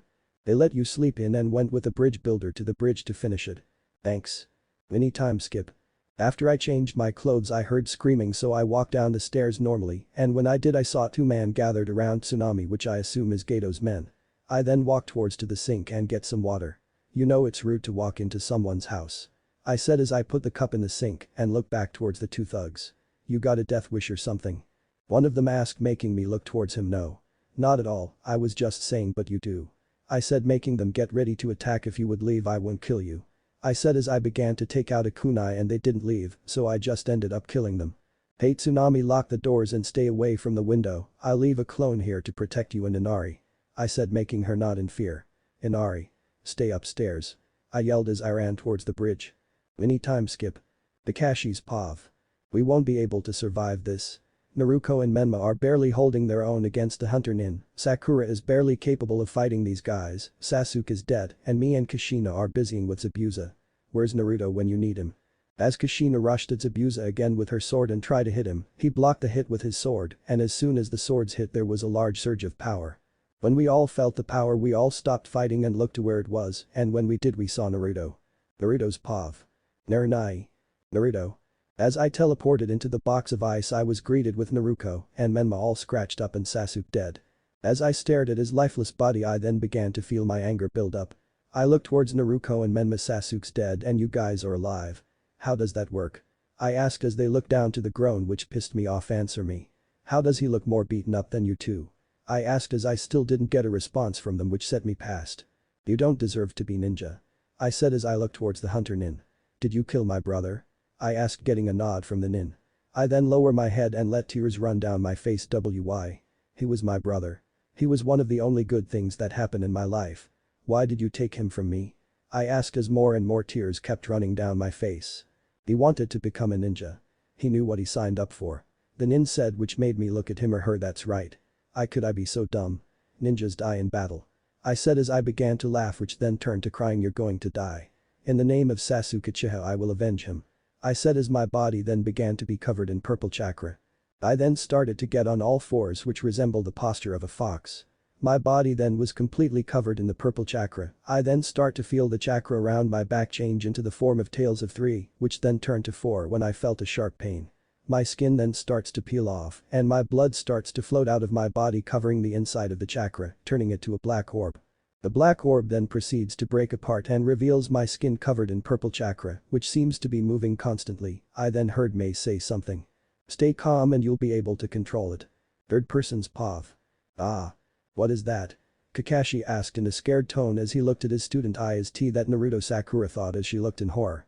As everyone looked at Naruto in fear due to his power and how he looks, they felt that all they could do was watch. Saki Naruto screamed as he began to grab his head and dropped to his knees in pain. He couldn't handle the loss of his brother. He had to accept the fact that he was now gone. You killed him. He did nothing wrong to you. So why? Naruto screamed as he began to stand up from his knees and get back into the stance of a fox. I want an answer. Naruto screamed as he began to growl at the Nin, making him or her shiver. I had to. I'm a tool. It was an order from Zabuza-sama. And his orders are absolute. They responded as they began to bring up their left arm that has needles in between their fingers. I do not wish to fight you, but if your intentions are to harm Zabuza-sama in any way then I will have to put you down. The nin said as they began to launch a series of needles at Naruto, which did successfully hit but did not penetrate him due to his chakra skin. Naruto-kun, you have two options right now. 1. Kill them, or 2. Let them survive, because in case you haven't noticed, Sasuke is alive. Naruto turns around to look at Sasuke and noticed that all the needles were enlodged in his skin, but they were not fatal parts of his body. Naruto then turns back to the nin and growls at them, then Naruto does a loud roar that shatters all the mirrors, forcing the nin out.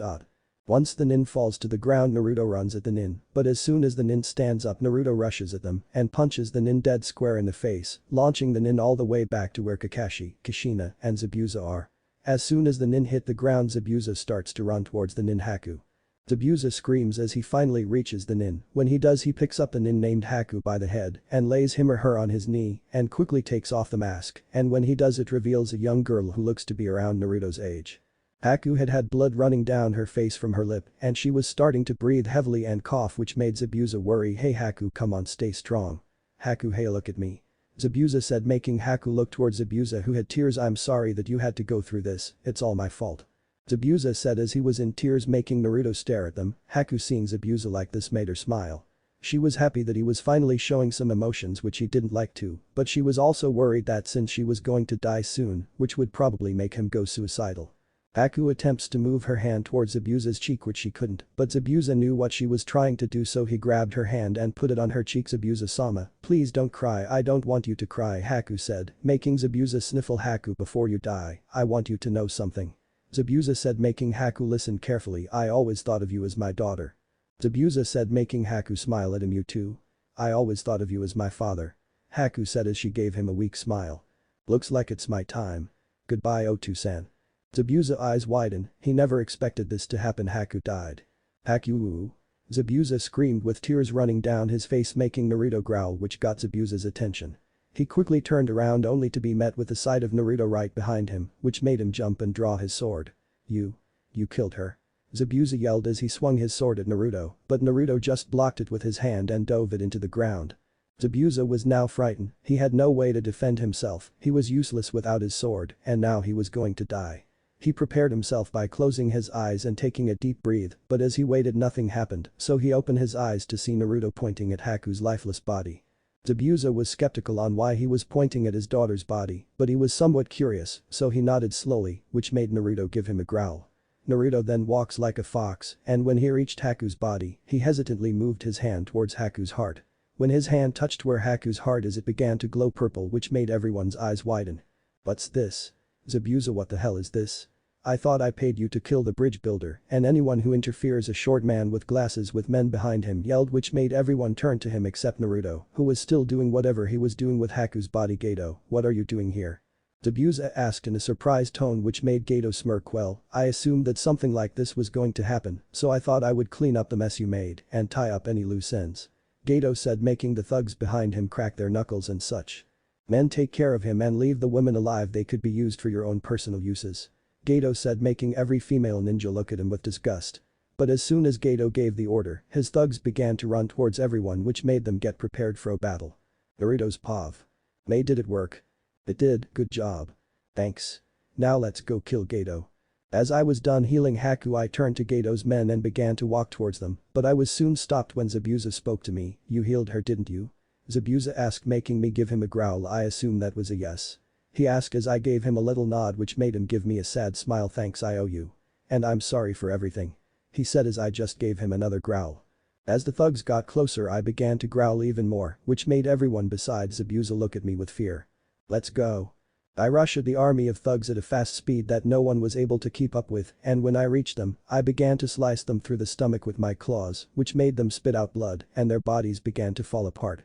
With each strike I took, the more blood and the more bodies came. It was enjoyable to say the least, but this was going to top everything. As I cut the last thug down, I was left with only one more person to kill, but I wasn't going to kill him. He was. As I looked towards Zabuza, I pointed at Gato, who was starting to get away, but soon tripped. Thanks, kid. Zabuza said as he teleported to Gato with a kunai. As soon as he teleported to Gato, I turned to Sasuke and walked towards him, and I ignored Menma and Naruto, and when I reached Sasuke's body, I started to pull out the needles that was in his body, and when I finished I picked up his body and began to walk to Kakashi, and while I was walking towards him, I started to transform back to the way I was before I went into tailed beast state. Time skip. Naruto's POV. The trip back to the village was quiet to say the least, but it was peaceful. But as we walked I kept overhearing Kakashi and Kushina talk about me. I didn't care that they were, it was just the fact that they didn't stop. Any time skip. As we got to the gate I was met with the strongest bear hug. Naruto-kun, you're alright. I missed you so much. Kaguya said as she started to squeeze me tighter and tighter. Kaguya CC can't be breathe. I said as she giggled and let go of me only to punch me in the head. Ouch. What the hell, Kaguya? I yelled in pain as I rubbed my head. Kaguya looked at me and pouted. You idiot. May told me everything. Kaguya yelled as she blushed and turned away. Wow, what did that pervert tell you? I yelled, making Kaguya turn to me with a surprised look. She's a pervert, you're the pervert. You're the one having perverted dreams about me. Kaguya shouted as she pointed at me. What? She was the one to come into my dreams and impersonate as you and give me perverted thoughts. If anything, she's the pervert. I yelled, making Kaguya look at me for a second before she turned around with her arms crossed. I believe you. She said as she began to walk to the Hokage Tower. Come on, don't you guys have to go there anyways for your report? Kaguya asked as she turned around and faced me and everyone else. We all gave her a nod and began walking. Hey Sasuke, I have a question. Sakura said, making Sasuke respond. I swear if you ask me out, no, it's not that. Sakura said, making Sasuke listen along with Naruto and Menma. Then what is it? Sasuke asked. Who is that woman that Naruto was talking to? Sakura asked, making Menma and Naruto listen closer. That's not my place to say. If you want to know, either ask Naruto or Kaguya-san. Sasuke replied as he kept walking. Hey Kaguya, is it just me or is everyone staring at me more than they used to? I asked, making Kaguya look at them. Then to me, now that you mention it, they are strange. Kaguya replied, making me sigh. Their stares are not of anger anymore, it's more of a fear stare. I said, making Kaguya nod. As we were talking we noticed that we reached the Hokage's office. Kakashi then knocks on the door and we all hear a faint come in, so Kakashi opened the door and it revealed Minato with a very happy look. Welcome back Team 7. I hope that the mission went well. Minato asked as he tried to keep his excitement. Yes Hokage-sama, the mission went somewhat smoothly, but we had some complications. Kakashi said, making Minato adopt a confused look. What do you mean Kakashi-kun? Minato asked as he kept taking peeks at me and Kaguya. Why is he taking peeks at me? How do you not know? What do you mean? Sai, Kaguya has her chin on your head along with her breasts touching your back and she has her arms wrapped around your chest. As I paid attention more I started to feel someone doing those things that May mentioned, so I looked at the person's hands and saw that they're pale white. What the hell, Kaguya? Geez, calm down Naruto, it's not that big of a deal yet. Not that big of a deal? What do you mean May? This is a huge deal. Not as huge as you and her losing each other's virginity. May, I hate you. Haha, I know. Naruto, will you come here please? Minato asked, making me raise an eyebrow, but I didn't question, so I did as he said. Now this is a direct order from the Hokage. I want to know who that woman is. Minato said with authority in his voice, making me roll my eyes. If it's an order I guess I don't have a choice. Well, the woman standing before you is my fiancé, Kaguya Otsutsuki. I said, making everyone's eyes widen except Sasuke's. Fiancé? But isn't she an adult? Minato asked, making me sigh. You didn't ask that in the order so I am not going to respond. Now is there anything else? I asked with a tint of annoyance in my voice, making Minato sigh. He then takes out a black book and hands it to me. A bingo book? I asked, making him nod. Naruto's POV. NN Naruto Uzumaki, other known as the Purple Bloody Fox, SSS rank. Hey, am I seeing this right? I think I'm high. I must be high, I said, making everyone besides Minato, Menma, Naruto and Kushina laugh, but instead I made them jealous. Oh, my little Naruto-kun has finally became a SSS rank ninja. I'm so happy for you. Kaguya said, hugging me so hard it makes us fall to the ground. As I was struggling to get out of Kaguya's bear hug once again, Kakashi coughed, trying to get our attention. Naruto, can please show some respect at the Hokage. You to Kaguya-san. Kakashi said, making Kaguya get off me and making me sigh. And besides, once this is over you two can spend your time doing something more efficiently. Kakashi said with an eyed smile, making every girl in the room blush, even Kaguya, and making Minato blush a little. I was just standing there with a confused face, I didn't know what they were talking about. As I was about to ask I was silenced when I saw Kushina punch Kakashi in the head, sending him to the ground. Sigh, so Naruto, why are you in the bingo book? And why are you called the Purple Bloody Fox? Minato asked, making be quiet. I don't want to talk about it. I said, making Menma speak up, he's just as scared to admit the fact that he's a murderer. Menma said, making everyone besides the team gasp. Minato turned to me once again, but his face was filled with sadness. Is that true, Naruto? He asked, making me turn away. Yeah, it's true. I said, making Minato gain a face of guilt. I'm sorry Fa, you get used to it after a while, so no need to apologize, even if you are the cause for it. I said, making Minato flinch a little and making Menma speak up in a tone that I wish he never speaks in. Don't talk to your father like that. Menma roared in anger, making me turn to him. He's not my father. Even though he is the reason that I'm alive. I said, making Menma even angrier, and Minato looked down with guilt, but he quickly did a 180 with his emotions and got serious. Okay. So Team 7, can you please give me the report on the mission? Minato asked, making Kakashi and Kushina nod.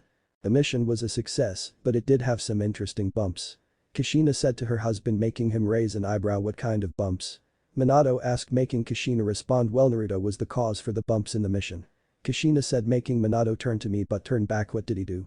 He asked, making Kushina respond, he cooked for the whole village, he used a summoning contract that we still don't know what it is. He fought the enemies head on with ease, and lastly he slaughtered all of Gato's men. Kushina finished, making Minato turn to and was about to ask a question, but was soon stopped by Kaguya.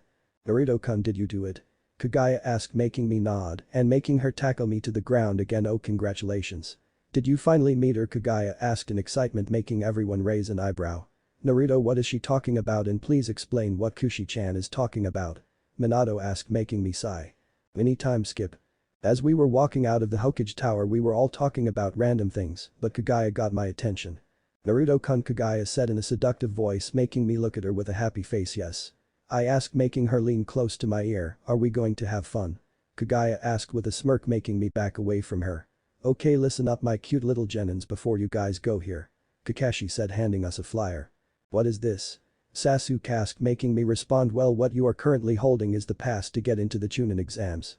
I said, trying my best to ignore the fact that Kaguya is rubbing her face too on my face. Aw, sweet. Menma said, making me respond, no it's not, you have a high chance of dying in. I said, getting a nod from Kakashi and Kushina. He's right Menma, you do have a high chance of dying.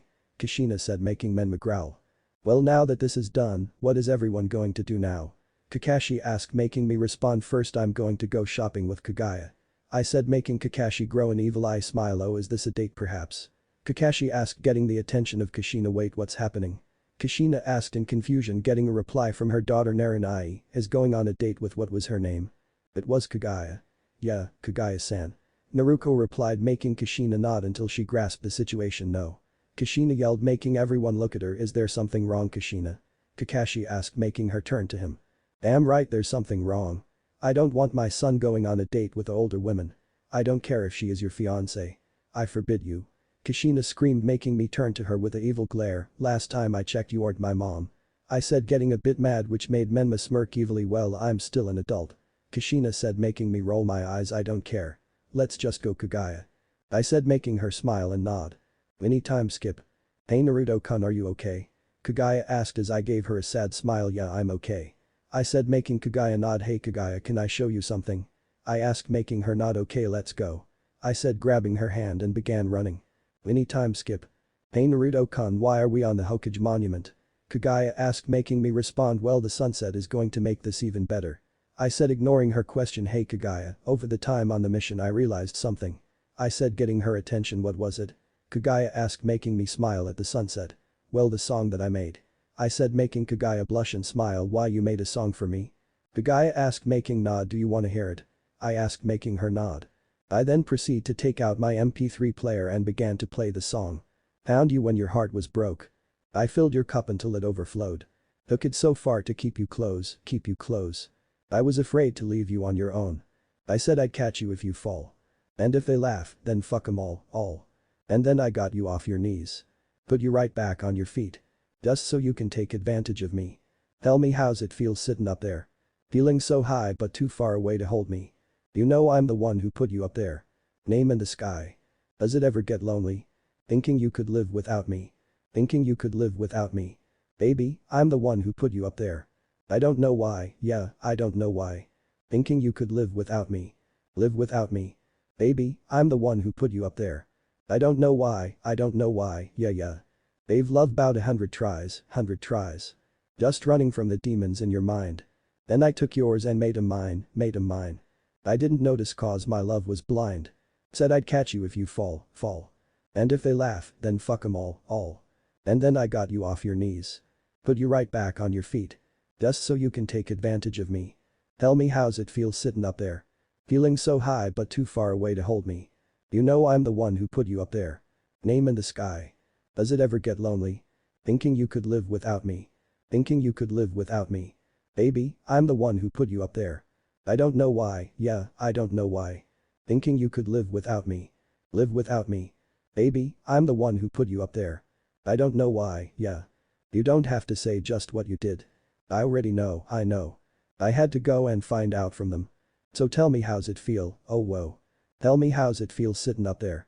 Feeling so high but too far away to hold me. You know I'm the one who put you up there. Name in the sky. Does it ever get lonely? Thinking you could live without me. Thinking you could live without me. Baby, I'm the one who put you up there.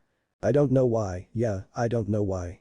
Once I finished the song I looked towards Kaguya who had tears running down her face, but they weren't tears of sadness. They were tears of happiness. Before I could speak Kaguya instantly rushed towards me and crashed her lips onto mine making my eyes widen, but I soon started to kiss back. I wonder how Naruto-kun is doing. I haven't seen him since graduation, I wonder how he is. As I was walking, I looked up to the Hokage monument and activated my Byakugan and see if Naruto-kun was up there, which I was right he was up there but. Who is that? Chapter 13. Chunin Exams Part 1. Who is that? Naruto's Pav. As I and Kaguya were still kissing, I felt her hand start to rub up and down my back and she started to moan in the kiss. As she was moaning in the kiss, she started to move her hands down towards my pants. The thoughts in my head were telling me many different ideas. Do I let her keep going or do I stop it? I wanted to keep going, but I knew it was wrong. I grabbed her hand and stopped her. She looks up at me with a sad look. I look away from her, so I wasn't persuaded by her look. Hey Kaguya, we can't do this, I said as I began to move away from her, making her give me a sad confused look. And Naruto-kun, is it because I did something wrong? If so just tell me, I'll make sure I change to make you happy. Kaguya pleaded, making me look away from her in guilt. I can't do this, it's wrong. I thought as I did my best to not look at Kaguya. It's you did nothing wrong Kaguya, it's just this is wrong. We can't do this, I'm too young. I responded, making Kaguya's face faltered. I see you just don't want me. Kaguya whispered in a low tone enough for me to hear. I quickly turned around and looked at Kaguya who had her head down. Before I could speak, Kaguya yelled, don't bother. Kaguya shouted, making my eyes wide. Kaguya. I began to get worried, she never shouted at me before, so when she did it hurt me. You're just like him, you're a monster. Kaguya said with hatred in her voice, which made me flinch. She then proceeded to stand up and began walking away from me. As she left I started to feel my eyes heat up, and right as they heated up I felt a tear going down my left cheek. Kaguya. It's not your fault, it's not the first time that this has happened. What do you mean? Well, do you know the being sage of 6 paths? He was the one who started the ninja world. Yes he was, but he is also the oldest son of Kaguya. He's what? Don't scream. Sorry. Like I was saying before, he was the oldest son of Kaguya and the youngest son was his brother. Before the sage, Kaguya was here, but she is not from this world. I don't know where she's from, so don't ask. When she arrived, she fell in love with a simple human that was the leader of a village. Over time the two began to fall in love, and then one day they had 2 children and they were named Hagoromo Tsutsuki and Harumo Tsutsuki. But then as days went on, war began to break out and the man that Kaguya loved soon forced her and the children out of the village out of horror. That's why. What should I do then? Should I go after her? No, it would be best if you give her time. Wiping my tears away I stand up and I jump off the Hokage monument and began to freefall. As I reach the ground I start to make my way to the forest of death to train. I want to forget. Time skip. Sasuke's Pav. Hey Sasuke, have you seen Naruto? Mom asked as she started to get worried. No I haven't. Didn't he come home last night? I asked, getting a nervous nod from Mom. He didn't, I haven't seen him since you guys got back from your mission. Mom responded, making Dad respond, maybe we should ask Kaguya-san, she's always with Naruto, so maybe she knows. Yeah, maybe she does. I responded. As I began to walk up the stairs I start to hear a faint noise of sniffling. As I get closer I can start to hear it more clearly. Na Naruto-kun, I'm sorry, is Kaguya-san crying? I thought as I began to make my way back downstairs to talk with Mom and Dad. So what did she say? Mom asked, making me shake my head. Right now is not the best time to talk to her. I said, making Mom get a little mad. All I want to know is where my son is. She responded, making me a little afraid. I'll go find him. Itachi said as he ran out the door. Naruto's pav. Why would she act like that? I don't understand, is it because I look like him? Or is it because she just wants to use me for my body? Thoughts were going through my head, they were starting to overwhelm me and I just couldn't take it anymore. As I stared at one tree I began to walk towards it and when I reached it, I let out a loud scream and began to punch it repeatedly until my hand began to bleed. Don't bother. You're just like him, you're a monster. You killed everyone, you're a monster. You're just a demon hiding among us humans. You don't belong with humans, you murder. In the spit of rage, I began to hear voices which made me start to cover my ears. It made start to go into the tailed beast state without even having control. I just couldn't handle the voices. Destroy. Destroy. Destroy. Destroy. Destroy. Destroy. Before I could destroy another tree, I was soon grabbed into a hug by someone which made me start to struggle from the hug. Shhhhhhhh. Calm down, Naruto-kun. A soothing voice whispered, let go of me. I want to destroy the village. I screamed, still trying to struggle out of the hug, making the person tighten the hug even more. Calm down, Naruto-kun, you're not in the right state of mind. The voice said. I said let go of him. When I turned around, I quickly calmed down and I began to go out of tail beast state. Why? Why? Why? I yelled, making the person giggle. You hated it more than me. Why do you protect them? I shouted, making the person hit me on the head. You idiot, you are the only reason why I don't want it destroyed. The person said. After all, you are my little fox. Naruto's pav. Everyone started to look towards me with confused faces, but Sasuke was the most concerned. And Naruto? He asked me. I looked back at him and shake my head, making him calm down. Narinai, what is he talking about? Naruto asked me, leave me alone. I said as I ignored her and walked away. As I was walked, I noticed a chair, so I decided to go sit, but before I could, someone yelled. Alright, asswhoops. If you don't get in the room, you will fail. Now move. I know that voice, I thought as I looked towards the voice. I saw a man I thought I wouldn't see ever again. Hey old man. I screamed, making everyone look towards me. Is he nuts? Everyone thought. Hey Naruto. How you been? He asked. I've been good. I have gotten engaged and tortured, but otherwise, I'm good.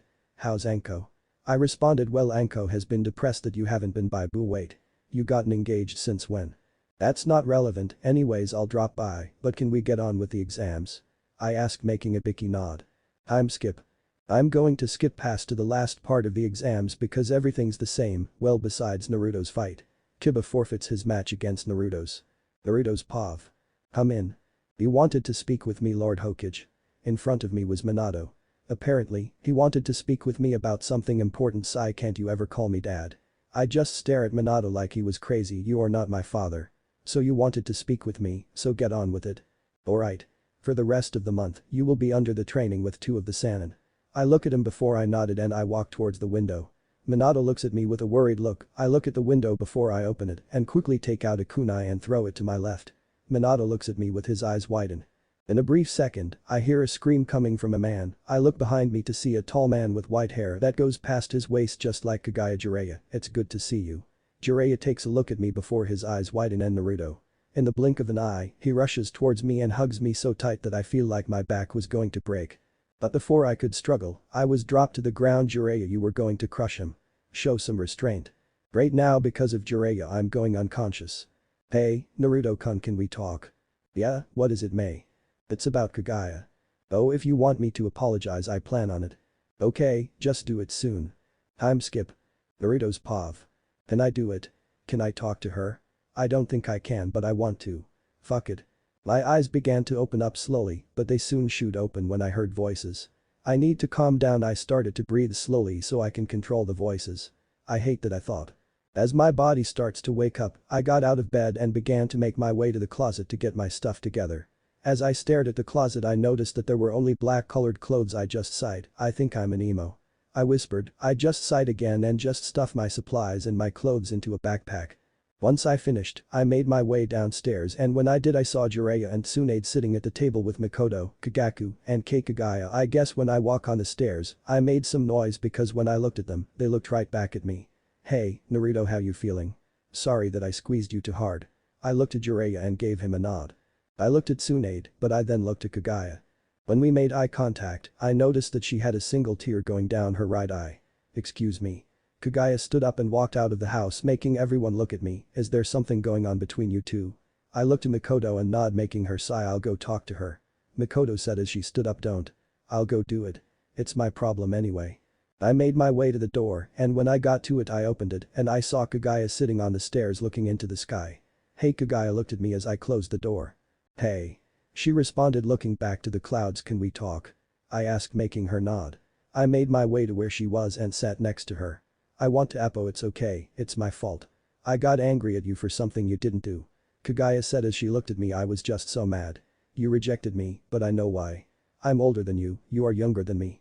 So I understand why you rejected me. Kaguya said making me look at her. May told me everything. So I know why you were angry. Kaguya just stared at me with widened eyes. So that's why I want to make you a promise. I paused when I turned 16, we can do it. Kaguya looked at me with her eyes even more widened. She just stared at me with tears going down her face. I looked at her with a smile and when our eyes met. We kissed. I love you, Kaguya. I want you to know that. I will always love you. I love you, Naruto-kun. I'm sorry for everything. I promise I will be the best partner that I can be. I think this is where Naruto-kun lives. Excuse me. Do you know where Naruto Uchiha lives? The young woman looked at me and nodded. He lives down the street, take a left and he will be there. I gave her a bow and began to walk towards his house. And when I got there I felt my heart break. It was Naruto-kun kissing someone else. Chapter 15. Chunin Exams Part 3. Naruto's POV.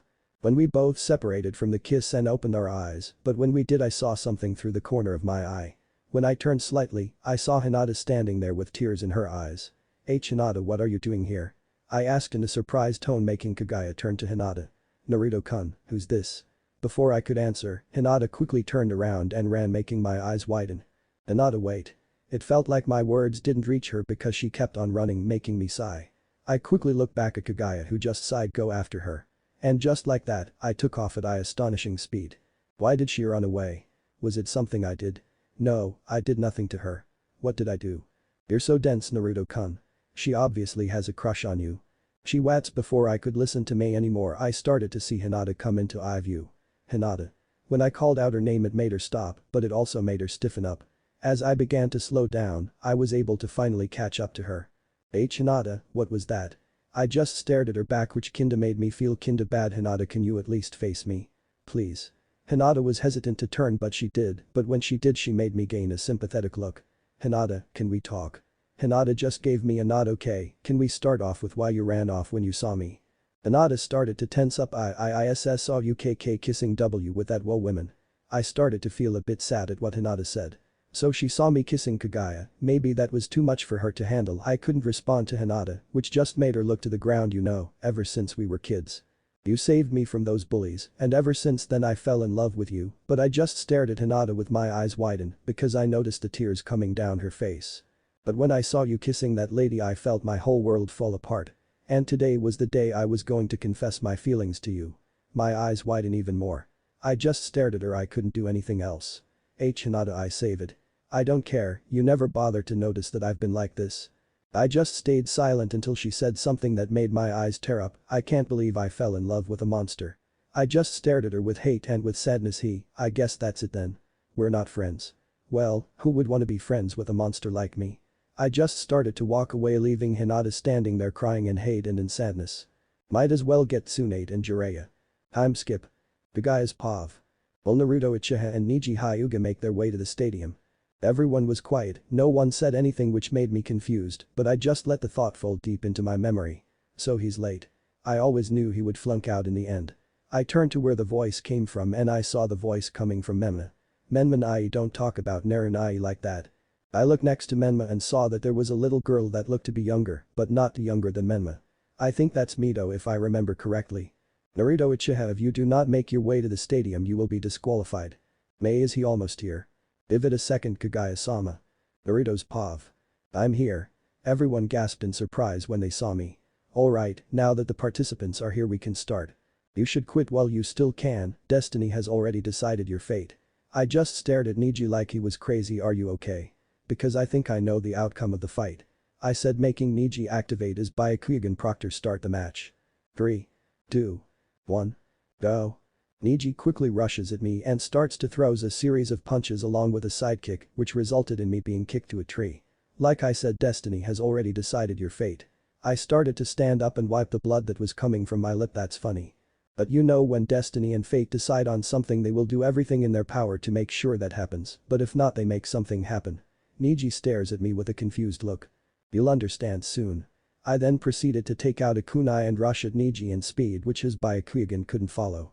When I reached him I took the kunai and sliced his cheek and drove the kunai into his leg, making him scream. Everyone was quiet and was in shock that I would do something like this to a member of a clan that was one of the great clans in the village. I quickly back up letting Neji take in a deep breath. You still believe that destiny has already decided my fate? Neji was quiet which made me smile, that's what I thought. Before I did anything else Neji got into a stance which made me raise an eyebrow, so you plan on going all out? Finally. I then proceeded to run at Neji intentionally and let him hit me with his finger which blocked off my chakra points. I then start to stand up, but I struggle to damn when people say that this was the worst physical pain you could feel. I thought they were joking. As I tried to stand up I started to spit out blood. Sasuke's pav. What is he doing? Is he trying to get himself killed? Mom asked, making me look to her in worry. Haha. Everyone look at Kaguya with their eyes widen. Why is this funny, Kaguya-san? My son is going to die. Kaguya simply gave Mon a sly smile. Didn't you remember the fight between the Namikazes? Naruto-kun is simply letting people think that he's weak so he can prove them wrong, and besides. He didn't go into tail beast state. Naruto's pav. It's no use, if you proceed to go on anymore you'll die. I just snickered, there's no way I can die. I still haven't married the women I love. Neji just looks at me with his eyes widen, but they soon went back to normal. Proctor, call off the match, if not he's going to die. The proctor was about to raise his hand until I interrupted. No. I can still fight. I said as I was able to stand my body up. I began to laugh like a maniac which made everyone quiet. Hey Neji, do you believe in monsters? Neji just narrowed his eyes at my question. What if I don't? I just laughed. Well, how about I show you? I then proceeded to summon all of my chakra. May. 3rd stage. Chapter 16. Chunin exams part 4 final. May. 3rd stage. Naruto's pav. Thump thump. I began to feel my heart rate increase as my body began to be covered in chakra. It's just like the other times. Only I have more control. I then started to hear gasps from the crowd which made me smirk. But the look on Neji's face was more interesting. This chakra there's no way I cut off your chakra network. How are you doing this? You don't have the power to control chakra. I gave Neji a sadistic grin which made him flinch. You know, I began to move slowly to him. I'm in the bingo book and I'm labeled SSS rank. So what makes you think that I can't control my own chakra? Neji just began to back up slowly as I got closer. What's wrong? Scared? There's no need to be. Not after what you did. Once I finished my transformation I was now enveloped in a purple-like cloak that went throughout my whole back, and what was the most revealing thing about it was that my whole body, even my clothes, were all purple. When I turned to look at my new awesome cloak, I noticed that it had the kanji for 10 and 9. Once I was done gawking at my new transformation, I turned to Neji who was starting to freak out. What's wrong, Neji? Scared? Neji just started to move his hand towards kunai pouch, which made me smirk as I did the same. So, this is what it comes down to. Wanna do this close combat? You must be crazy, but you are from the Hyuga clan, so you are cocky. I should have expected this. Hearing my remark, Neji began to rush at me with a kunai in his hand. I just stared at him with a grin, but as he began to get closer I got ready to attack. When he was in about 5 meters of me I teleported from where I was. Neji activated his Byakugan and began to look around to find me, but he was to no avail. As he began to lose his composure and began to turn vigorously to find me, he still didn't. Show yourself. Neji screamed. I began to laugh to myself. Is he really this scared of me? I just stared at him before I sighed. Might as well finish this out of boredom. I rushed to Neji from behind before he could sense me. I hit him in the back, which flung him into the stadium wall, which resulted in the wall being cracked, which made everyone gasp in fear. And then Naruto Uchiha wins the first round. Medical ninja is needed here immediately.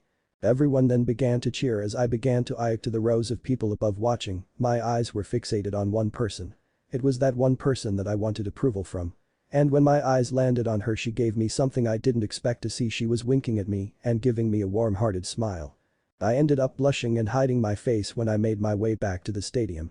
Mini time skip. Naruto-kun, before I could do anything I was soon pulled into a very, and I mean very strong hug. Kaguya, she didn't. She didn't. She didn't. She didn't. She did. My eyes widened in horror as I watched Kaguya kiss me. Everyone around us was smiling while some others were jealous. I just tried my best to get away from the kiss, but I failed miserably. I ended up getting kissed more. Time skip. As we watched Sasuke finish Gaara off with a Chidori to the chest, we all started to cheer, while some were hesitant. I wasn't one of those who was hesitant, but I should have been. As I was cheering along with my family, the air started to be filled with bloodlust. This bloodlust Naruto, he's a Jinchuriki. I nodded mentally and started to get a bit serious. As I watched closely, I saw that Gaara was starting to build sand around him, and that sand that he was building started to form into a hand that was soon used to grab Sasuke. Before anyone could react to the sudden attack, feathers started to fall down to the ground, making everyone fall asleep. The only ones that were awake were the ninjas that were on guard, ninja teams, my family, and Kaguya. There were also other ninjas from different villages, but the ones that I assume were attacking were Sand and Sound. I quickly turned to Kaguya with worry in my eyes. Kaguya, I need you to go with mom back home, I don't want you getting hurt. I'm going to go help Sasuke and go control Gaara.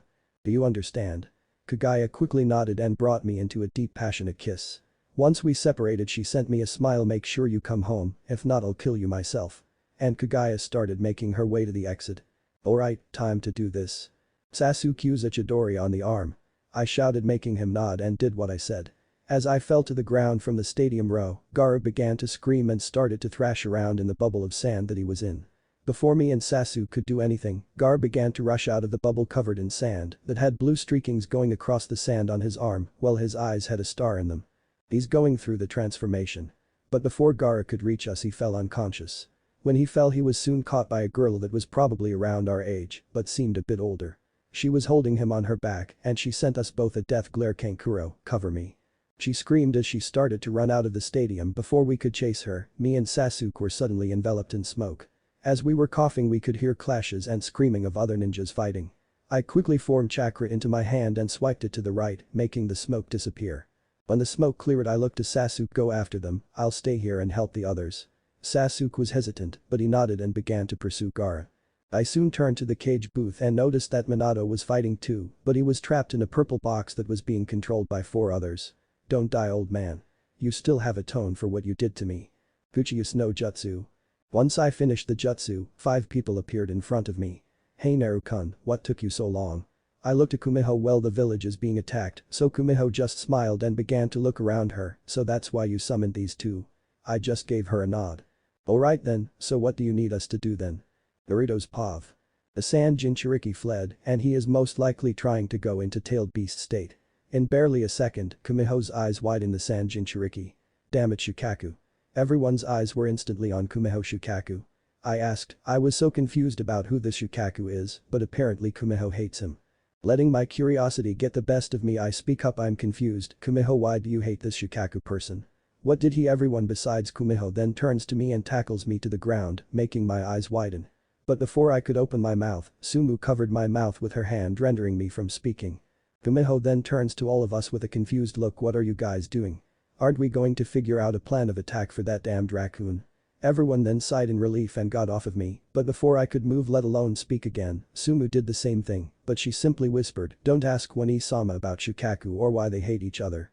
She can get. Rather, we both looked at Kumiho, who was just standing in front of us with a sadistic smile plastered on her face, aggressive with that topic. I gave Sumu a nod, which made her nod, and she slowly moved her hand away from my mouth. So are you guys done?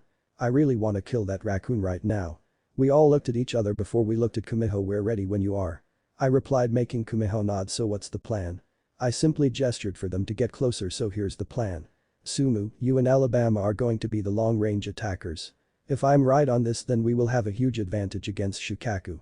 Both demons nod. I then turned to the others. Alright, so Santhana, since you and I are the strongest fighters when it comes to close quarters, you both will attack Shukaku's legs. And lastly, me and Kumiho will attack Shukaku head on. Everyone then nods and we all began to chase after Gaara. Any time skip. Sasuke's pav. And Pant, how is he this powerful? How does Naruto intend to beat him? Fuck, he's coming back. Going through my thoughts, I tried to find options that I could use to help turn the battle in my favor, but sadly there wasn't any. As I was about to attack, I soon heard a voice calling out my name, and just when I thought backup was arriving, I could catch some rest, but no. It just had to be her. Sasuke, I'm here to help. I quickly dodged an attack by Gaara, but just as I thought I was safe, it suddenly hit me. The attack wasn't even barely close. Why Sakura move? Before I could move, Sakura vanished in thin air. What the? I couldn't comprehend what was going on.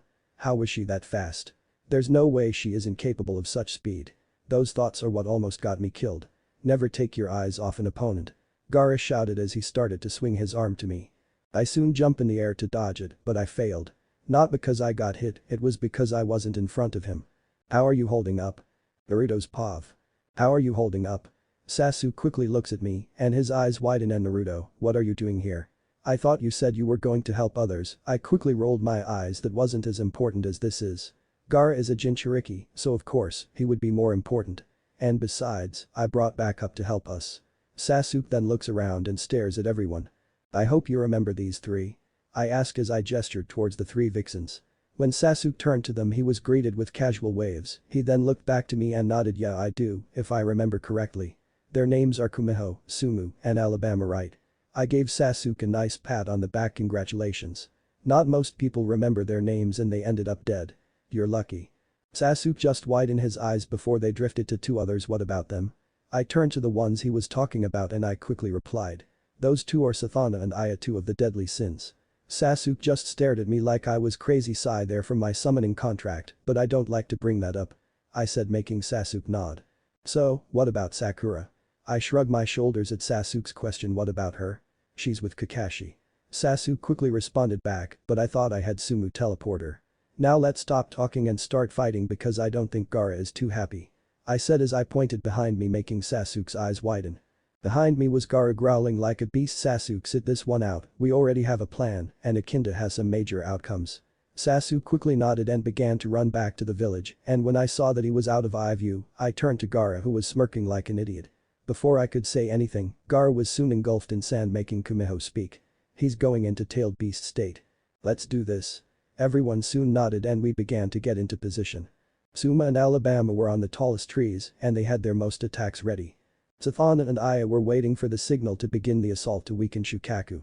And lastly, I was standing next to Kumiho who had an evil grin on her face. Kumiho, are you going all out? Kumiho soon giggled no, but if you want me to go all out on you in bed I would she replied, making me sigh. Kaguya is not going to allow that and I love Kaguya. Kumiho just looked at me and pouted I know. But hey I'm here if you need me, we all are. Even if the other lazy bastards just want to sleep, have sex all the time, and be jealous of each other, we all are here for you. After all, you are the second one to gain the demon contract. I gave Kumiho a warm gentle smile thanks, it means a lot. Oh and Kumiho one more thing. Kumiho stared at me with a questioning look thanks again for saving my life. Kumiho simply gave me a hug and whispered in my ear. And thank you for stealing all my hatred. Naruto's pav. Thank you, Naru-kun. I instantly felt a large wave of power enter my body as I began to be engulfed by an unknown power. When I began to turn around to get a better look at my surroundings, I saw that I was in some kind of orange body that was made up of chakra. This power I feel like I felt it before. When did I? As I tried to grasp an understanding of this power, I heard a familiar voice that made me go pale. Mindscape. Hey there, Naru-kun, it was that same deep voice that I heard when I was a child. It couldn't be. I slowly began to turn around to see whose voice it was and when I did my eyes widen. What? Not going to say hello back? Geez, even after seeing me in my human form, you still get scared of seeing me in my original form. Fully getting a full view of the being, I saw that same big large fox that always seems mad. I then began to feel a smile appear on my face. It's been a while hasn't it, Kurama? Wait I thought your name was Kumiho I yelled loudly making the large fox cover its ears geez don't yell so loudly. And yeah my original name is Kurama, I just like Kumiho and I like it even better when you call me that too I sighed as I was already regretting bringing this conversation up. Wait, so what do I call you and why are you in my mindscape and where is May? I yelled in a surprised tone which resulted in me getting slapped across my mindscape but before I fell to the floor or hit the wall, I suddenly felt two hands on my back that stopped me from doing neither. Like they weren't even there I didn't even bother paying attention to whose hands were on my back, I just instantly started arguing with Kumiho. What the hell Kumiho? What did I do? I yelled making Kumiho yell that. You keep yelling even after I told you. I soon opened my mouth to say something back but I felt not capable of doing so. Will you two ever stop bickering so much? You guys act like siblings fighting over a toy. A voice spoke, when I heard that voice I instantly recognized it but it sounded different, it sounded sweet, kind, warm, but most of all deadly. I quickly turned my head to see who was touching me and when I did I felt my cheeks redden. In front of me was a girl who didn't look to be that older than me, maybe around 16 to 17. She had nice slender curves, she also had nice soft black hair that was the normal length and that went over her shoulders and rested right on top of her chest and lastly, she had light magenta eyes. But worst of all, what made my cheeks redden was the fact she was completely naked. Why are you here mother? When those words left Kumiho's mouth, my eyes widened and so many thoughts rushed through my head. Oh, don't be like that, you know you missed me. As Kumiho opened her mouth, she was soon silenced by me when I spoke. Who are you, I asked as I ran towards Kumiho. Who am I? Naruto-kun, I'm hurt. The girl replied as she stood there and put her hand on her waist. Sigh, might as well finish this. Kaguya-sama is going to be pissed at me if you die. My eyes soon widened when I heard her response. Naruto-kun, allow me to reintroduce myself, I'm Mei, the 10 tails, and Kumiho is my daughter. Mei replied as she began to walk over to me. And Kumiho, there's no way. How can you be Mei, she doesn't have a human form, and even if she did she wouldn't be naked. I said, making Mei sigh. Fine, I'll show you. She then brings up her hand and snaps her fingers, and when the two fingers made contact, I was soon enveloped in a dark purple cloak that had the kanji for 10 and 9. Believe me now? I soon began to nod my head vigorously, making Mei smile. Good, now will you and Kumiho go fight my idiot of a son, I'll start to work on other things. I nod, making Mei speak once more. Also, Naruto-kun, if you need power just ask. Outside. Alright, you ready, Kumiho? Always. As we all stare at Gaara in quietness, a large cloud of smoke soon appears and we all start to get ready for what might happen. Before anyone made a move, the wind blew over the forest and the smoke, and as a result of the wind, we saw something very scary.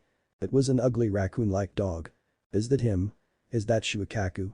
Everyone stayed quiet as Kumiho was starting to huff and huff. Hey Kumiho, finally, you goddamn raccoon. Before anyone made a move, Gaara spoke. Naruto Uchiha, you are just like me, you have the blood of a killer. You have the blood of the innocents. I want you to satisfy my desires with your blood. I then felt shivers go down my spine when Gaara stated he wanted my blood. It made me feel like I wasn't safe. Let's do this. Kumiho then rushes towards Gaara and starts to get close, but starts to avoid swings from Gaara. Get away.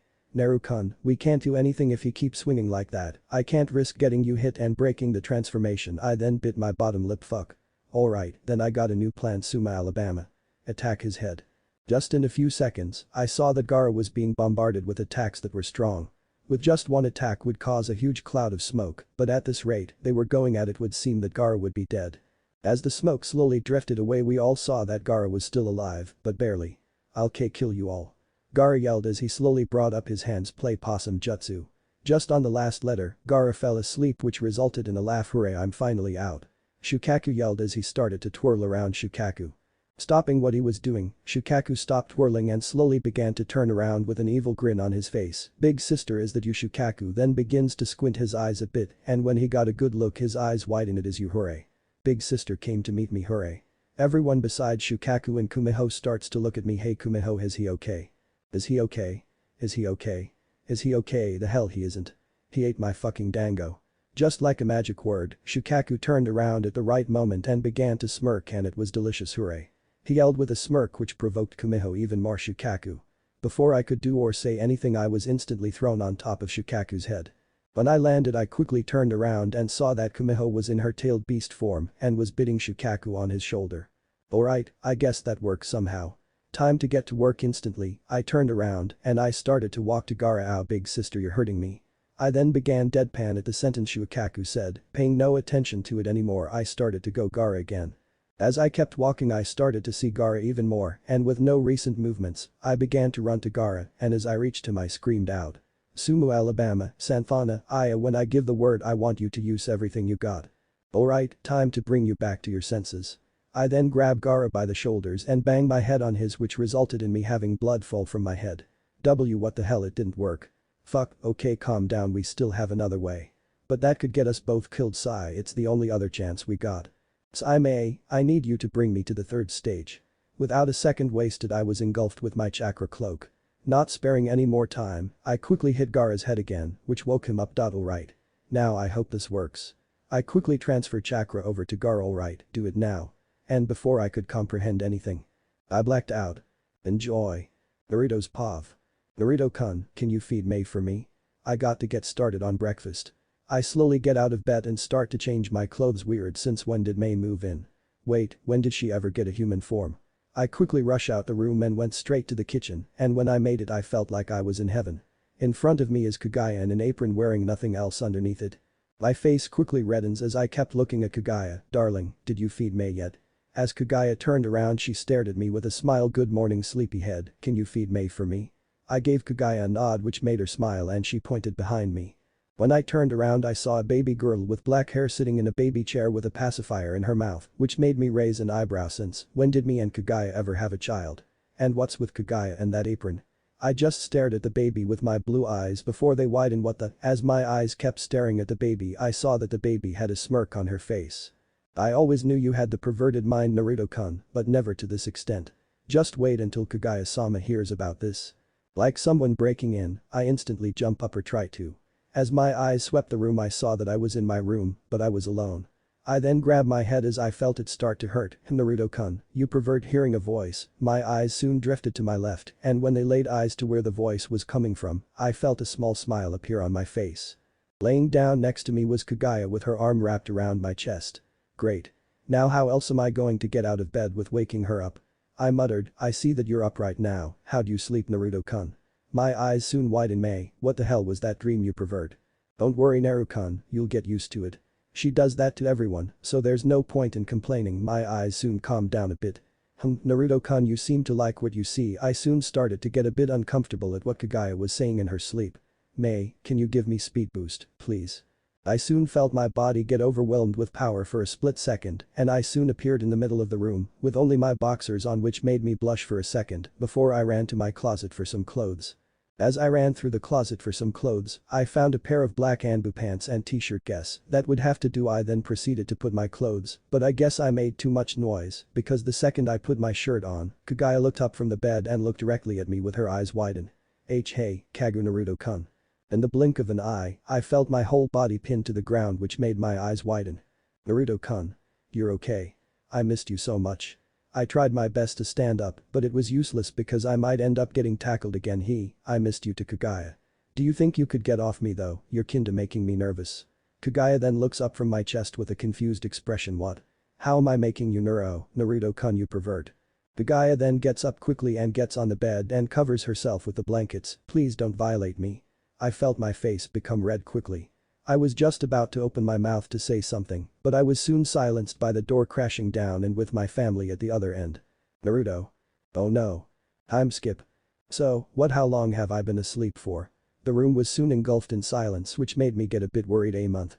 Kaguya responded, making my eyes widen. A month. I looked towards my family, and they all gave me a nod, which made me a bit nervous. What happened while I was asleep? I hope that nothing major happened while I was asleep, but then again I probably could care less. Well, nothing major besides Lord Forth being in a coma. I just nodded what they were saying, which just made them get a bit worried, which grabbed my attention. What's wrong? Everyone soon becomes a bit confused. What do you mean? I then give them all the dumbest look that I could make. I'm a Jinchuriki, I can sense emotions, so there's no point in hiding whatever you're hiding, just tell me. Well, we thought you would at least care a bit at the fact that Lord Forth is in a coma because, well, he is your biological father. I just stare at my family with a blank look. I don't care about him or them. What they did to me was unforgivable. Everyone gave me a nod, but they still kept going. Maybe you should visit him, just to see how he's doing at least. I shake my head in response, which made them all frown until Sasuke spoke. What about Mito? My eyes soon widen at the name of my little sister. What about Mito? Would you at least visit her? You haven't seen her since you left. I look at Kaguya, who just had a smile. I always wanted to meet your little sister, maybe it isn't that bad of an idea. I just smile at Kaguya before I turn to my family and gave them a nod, which made them smile. Both Kaguya and I then stand up and proceeded to make our way to the door. Well, let's go see how she's doing. Naruto's Pav. Right after we left the house, Kaguya started to ask tons of questions about Mito, which was alright with me, but there was just too much. Hey Kaguya, do you think you can ask one at a time? It's kind of hard to keep up with all of your questions. I pleaded. Oh. Sorry, I just got carried away. I guess I just want to meet your sister so bad that I started to ask too many questions. It's alright, just try to keep it under control. Mito isn't the type to forgive if I remember correctly, I warned, but I guess that wasn't enough. Okay, I'll keep that in mind. So, why is she like this? And why haven't I seen her yet? Kaguya asked. Well, I think the reason she is like this is probably she got it from me, or most likely what happened between me and my family.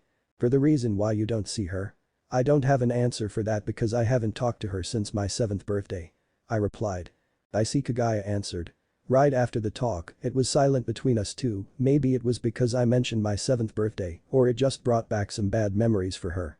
But in all, it was just quiet, well, until I heard someone call my name from behind Naruto, both Kaguya and I turn around to see a girl around my age, but younger, maybe around a year younger.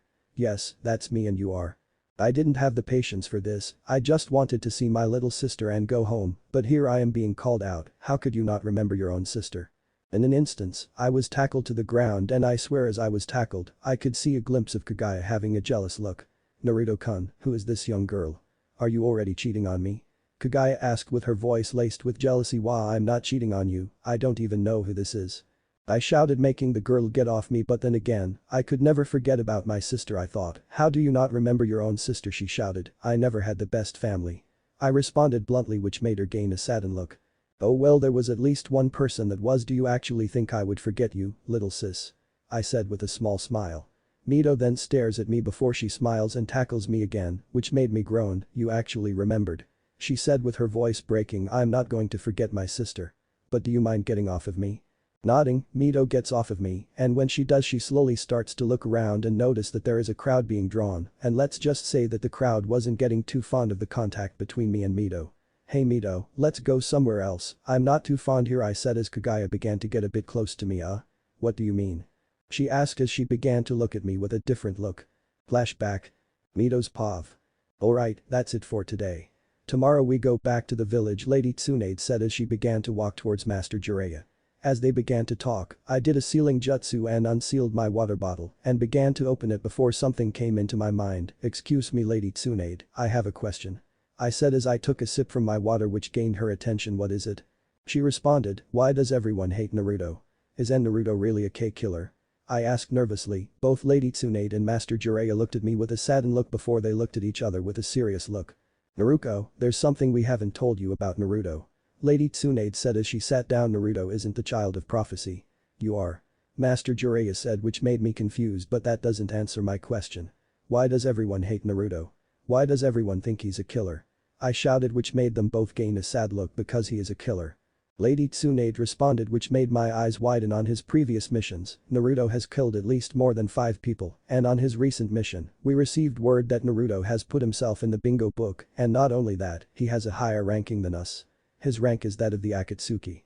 My head was soon engulfed with thoughts, but I couldn't prepare myself for what I would hear next.